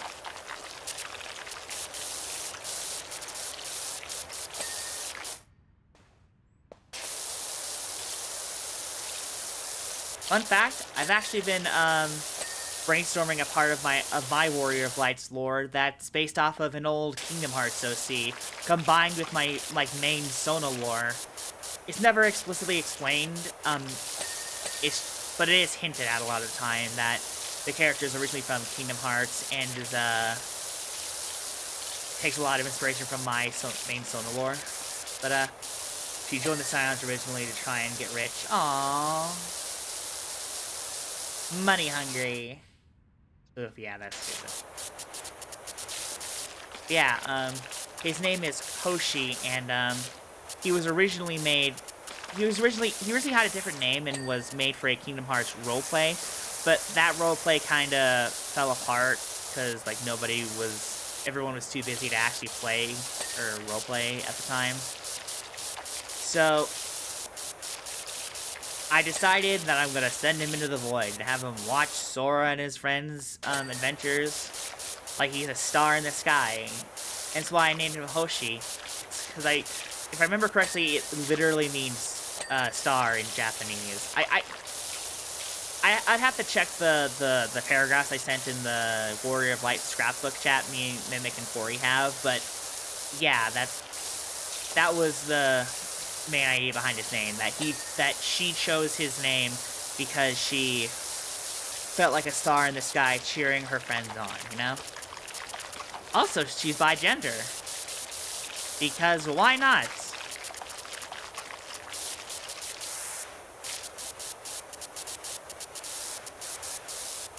Ah, damn it.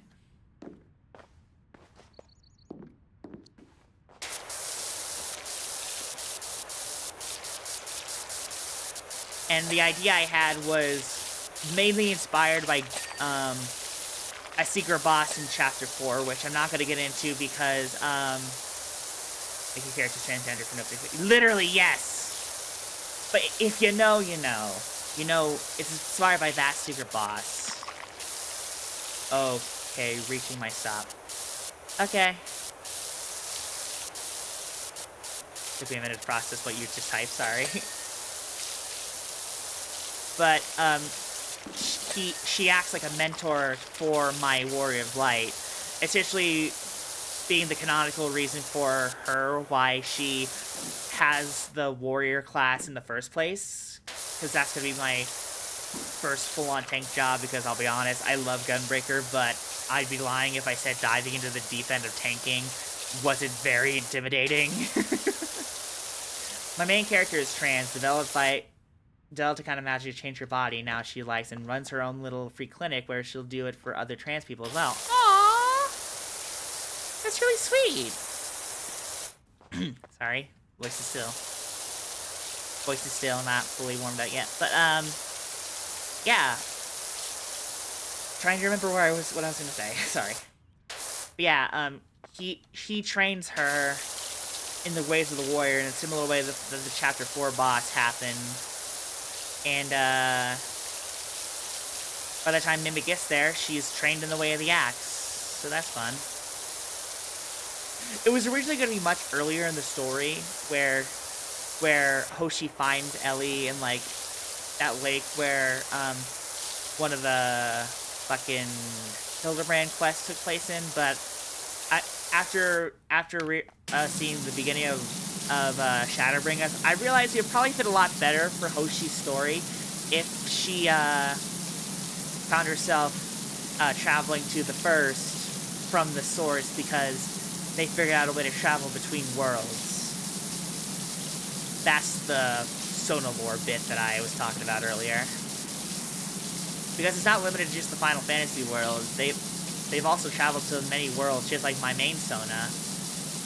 It's just that they're mainly trying to find themselves and try and help anyone that she can along the way. Kind of like Ellie, but rather than her expertise being of sealing rifts, he's basically like a traveling mentor in a sense. One of the few nice things that my main Sona lore is because one of the rest of it is defined by her numerous breakdowns and total misery. Oh, that's real.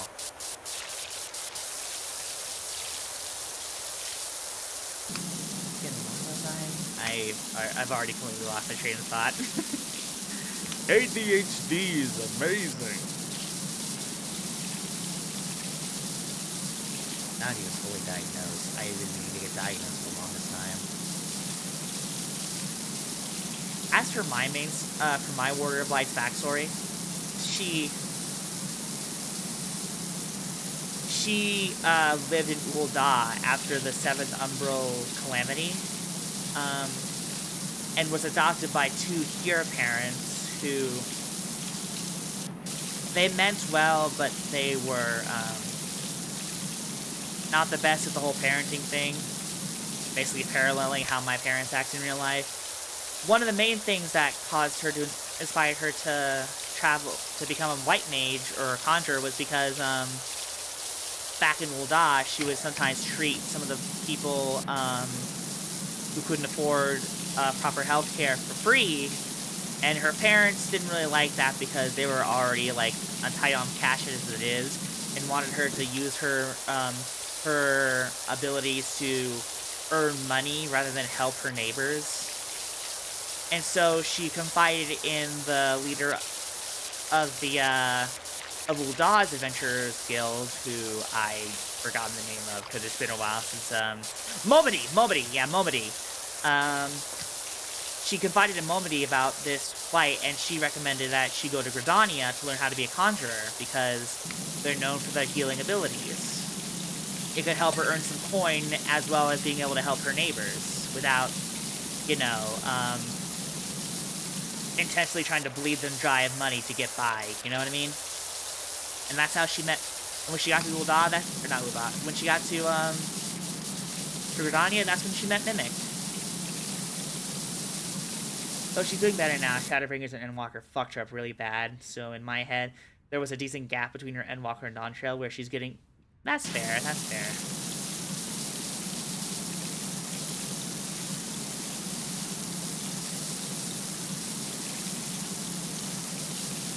And one of the ideas I had is that when she was younger, she used to be a boy, but she saved up enough money to get something called Fantasia from a traveling merchant, and it actually ended up working.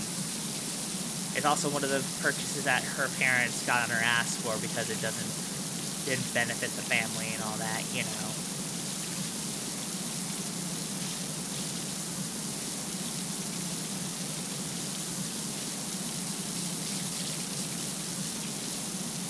The capitalist hellscape mindscape are just trying to survive at the cost of any empathy towards your neighbors. It was a mess.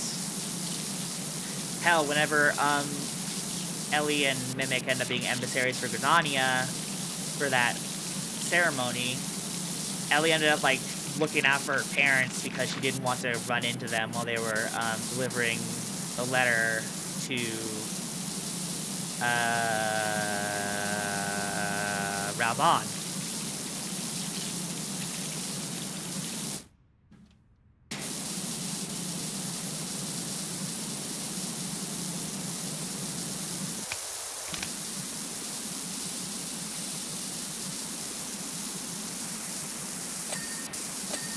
Oh, there we go. I thought that was clean already. Damn. Okay, in the car and start to drive home. Stay safe, babe.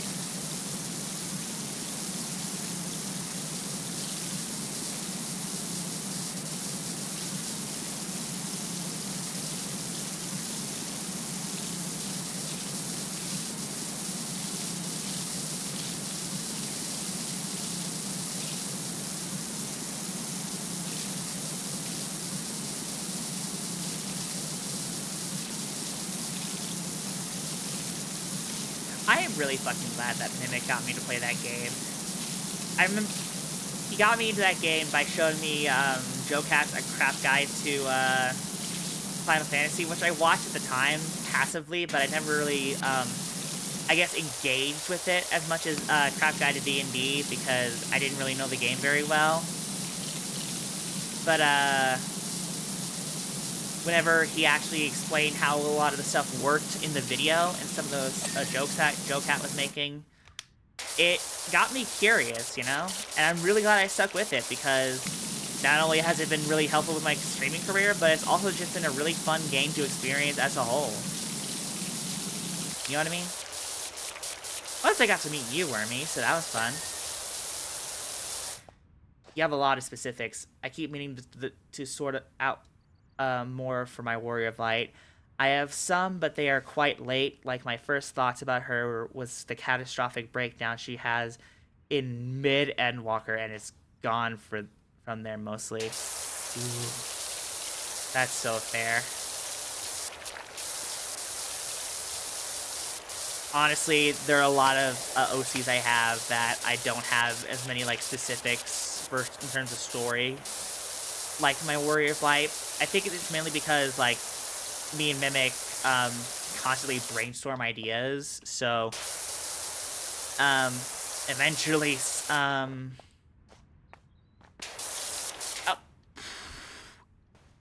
so it's always on my mind. So that's probably how I'm able to give specifics for her so easily rather than any other OC/Sona of mine. Especially my main Sona, because a lot of her stuff is based on original shit. It was originally going to be based on Kingdom Hearts, like, entirely, like, down to her having a Keyblade, but after Corey mentioned how it'd probably be the best idea to have more original Sona lore so that there's no legal trouble with someone like Disney, I decided to change some of that stuff up. So I'm trying to make more original ideas for her, you know?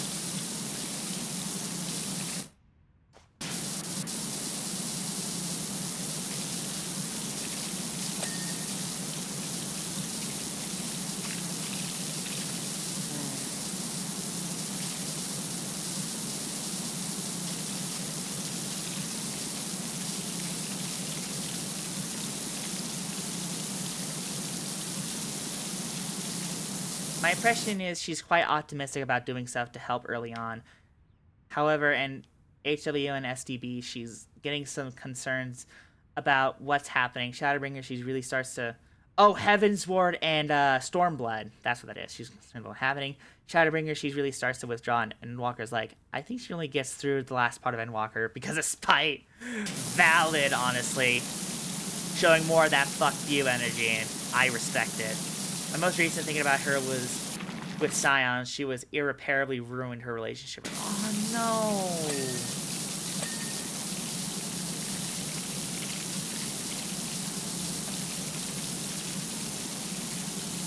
no. Aww. Sorry.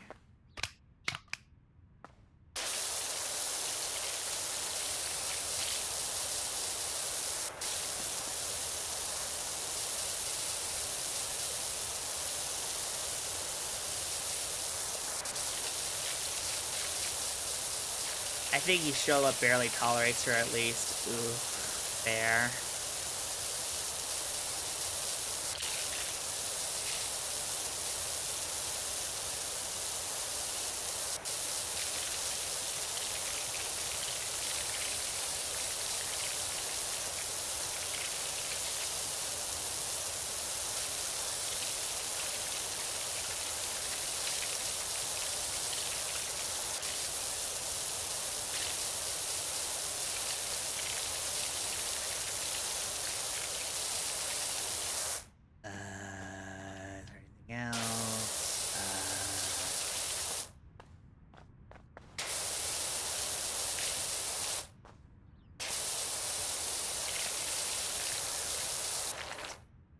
There we go.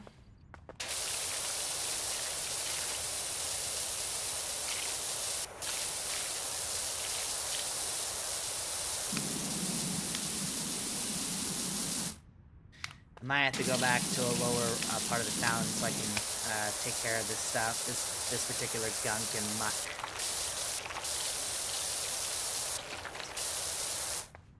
Right?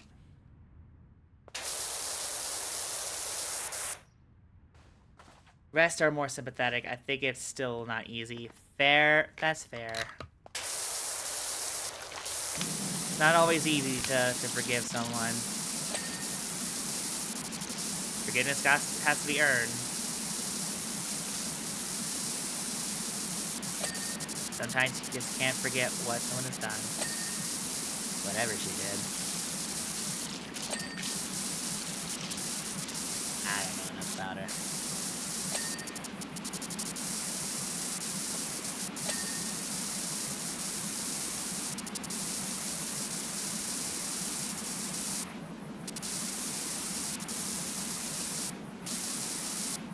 Also, be aware we got out soon. Like, in 5 seconds soon. Sorry, I just noticed how much time we had left on that.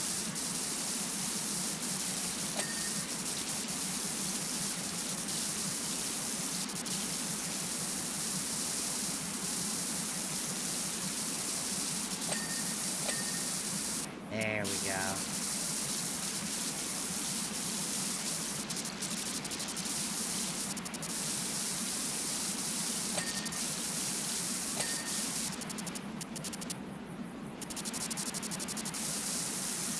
I think mostly that she became really resentful and lost her own shit when the rest of them needed her more than, like, specific things she did wrong. That's fair.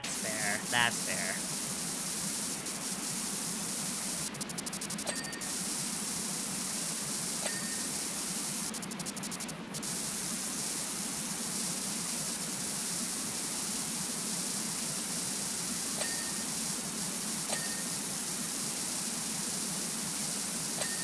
Honestly, with how I reacted to stuff like Harshafon's death, I'm surprised my Warrior of Light is even willing to fucking even try and be optimistic throughout any of this.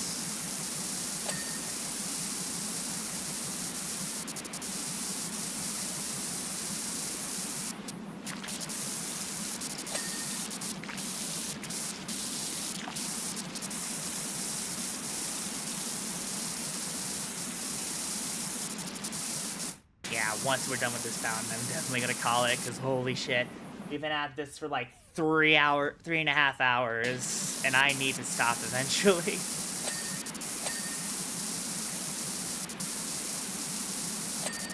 For me personally, I wasn't too fazed by Harshapon dying, but it's important for both my Warrior of Life, I think. That's fair. I'm surprised that nothing else has made me cry quite like Harshafon's death. Like, there are moments where I got damn close, like with what happened to Nanamo at the end of the patches for Realm Reborn, but it's like, I don't know what specifically caused me to break down so badly with that specific scene in the game, but it got to me, like, really badly, to the point where even Corey had to, like, show up on stream to hang out so that I can, like, calm down and self-regulate a bit more. We had to go to the Golden Saucer and do some, like, leveling dungeons to take a break from it all, you know? No way I can get up here. Are these good? Yeah, these are good. For my NA alt, I think it was a real wake-up call to how people saw her for my main. I think it added on to her growing guilt and confusion about after the banquet. That's so real. In our collective lore for Corey's Warrior of Light, it hurt the most because she was close to Nanamo because she managed to help her without even realizing it while she was training to be a black mage in Ul'dah. So she became the emissary for Ul'dah there. And hell, the reason why she took off goldsmithing, I believe, was because she wanted to make a gift for Nanamo. And when the banquet started, that's when she was going to, that's when she was going to give her the gift. And then she hears cries of assassination. And is, like, just, like, confused and a little, scared. And just, overall, just, like, a mix of really bad feelings.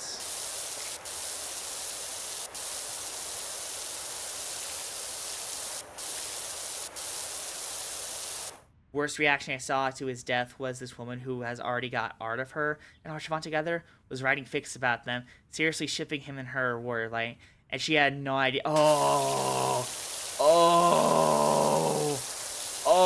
that must have hurt. Holy shit. That must have fucking hurt. Oh my god.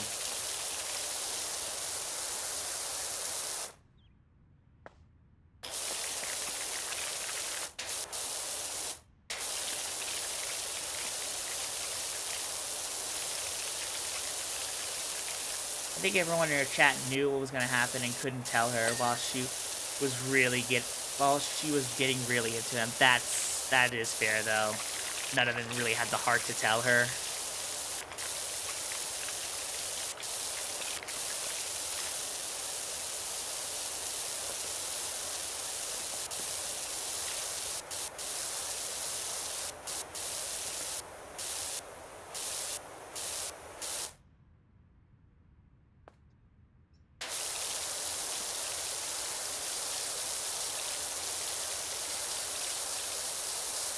We're almost done. Holy shit, we're almost done.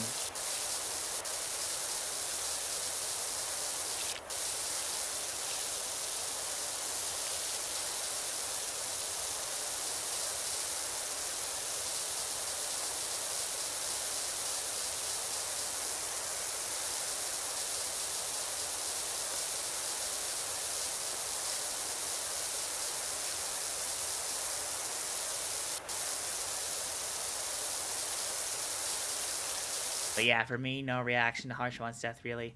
However, there are parts of Shadowbringers and Endwalker I've seen a dozen times. They still get me bad. That is valid.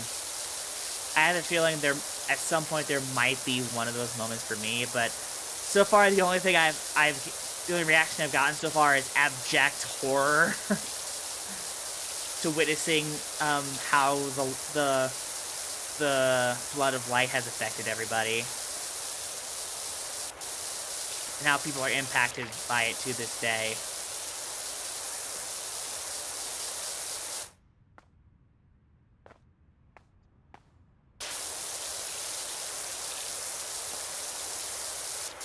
And Tesleen, yeah. Again, surprised I didn't cry, because I was actually getting really pumped up about her. Although I will say, the timing of me going, Tesleen, my girl, and fucking her getting stabbed in the back was genuinely kind of funny. I don't mean to sound shallow, but the timing was just way too perfect. Cool art for an Alice today. Aww.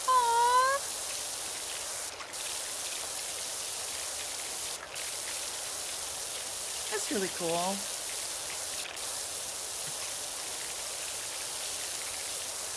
It is not but it's good. Ah, damn it. The naivete of hope was stripped from me once again.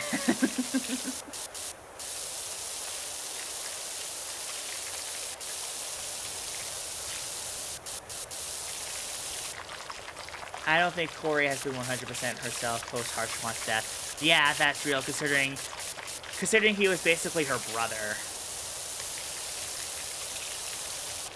Adopted brother, but brother nonetheless.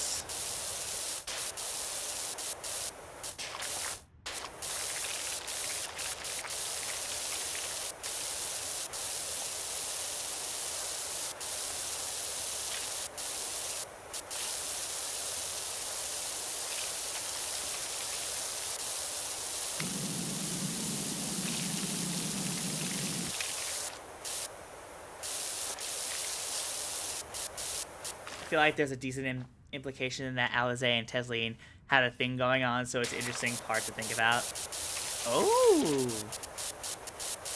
Oh my god, they were roommates. Silly.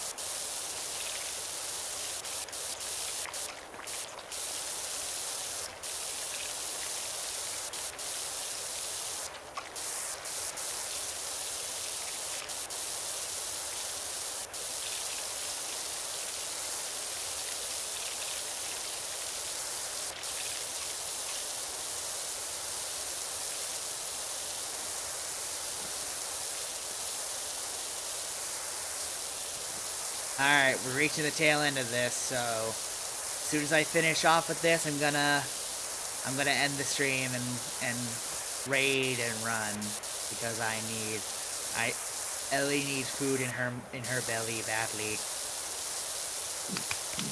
And also I need to prepare to edit Corey's video again, so there's gonna be that video to do after I recharge.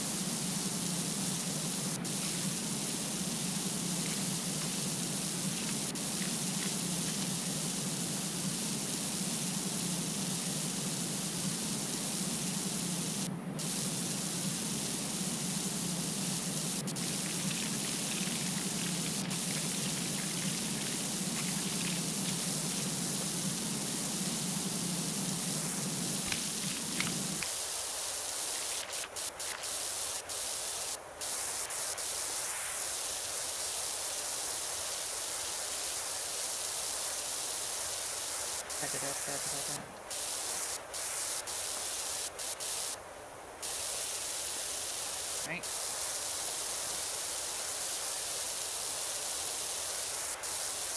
Almost done.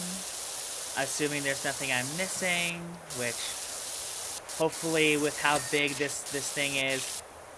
Oh god, there's. Okay, so it's only 3 things, and they should be relatively easy to find with the checklist system. Hopefully, praying.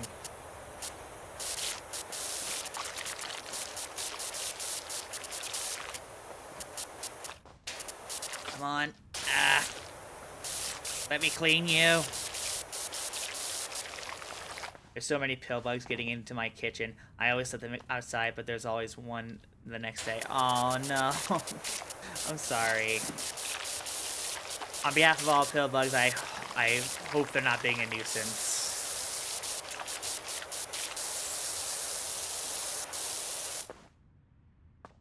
Come on, come on.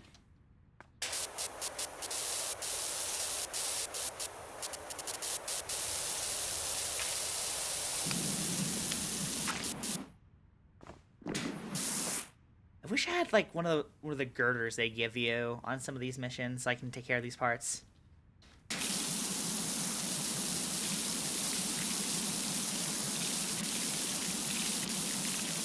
No, I love those guys, really. One of my favorite bugs. Just concerned they're not going to survive in here. It's like, oh, that's so fair. That's so fair.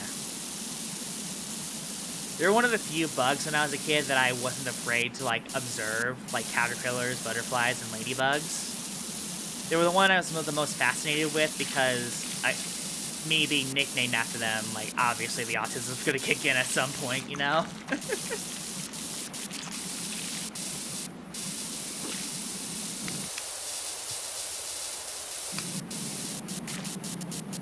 But yeah. I'm really glad I got to grow up in an area where I could interact with those little guys before we had to move. I am sad that now that I live in a more desert area, we don't get a lot of bugs aside from like ants and wasps and shit. But I am appreciative of the time I had with them, you know?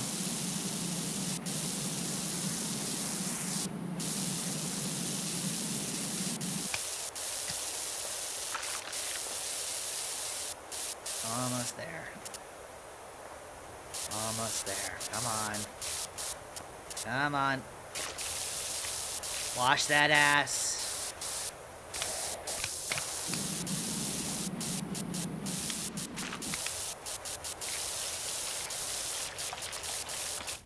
By the way. Yay! I'm going to give you so many kisses the minute we get into VC. I hope you know that.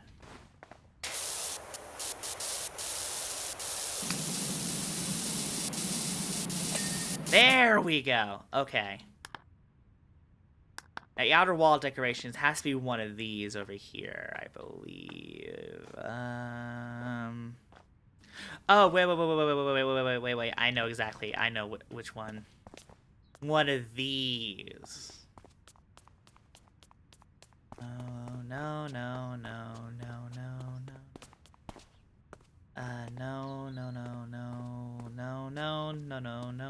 No. Where the fuck is it? Seriously, where the fuck is it? No. There you are! Alright, now for the upper basin wall.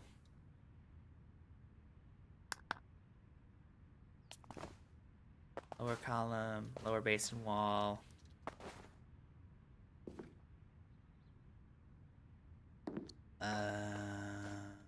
Where's the upper basin wall? Lower column.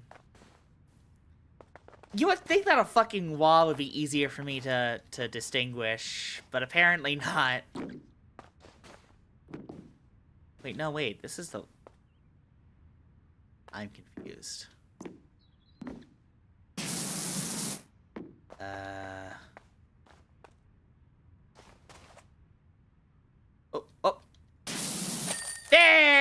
we go. Job's done. Finally. That took so much longer than I thought it would. Holy shit. I thought we'd be able to get at least like another job in before the end of the stream, but holy crap. Okay. Well, that was a very satisfying stream. Thank y'all for listening to me yap for like 3.5 hours. And thank you, Corey, for suggesting I do this, considering how little energy I had today. Holy shit, this was fun. It was fun just being able to yap. Let's see who we can raid today. Let me see. Thank you, Buttercup, Graham. Mad Maldum is doing an art stream. Sharkside is doing Dungeon Bodega Simulator.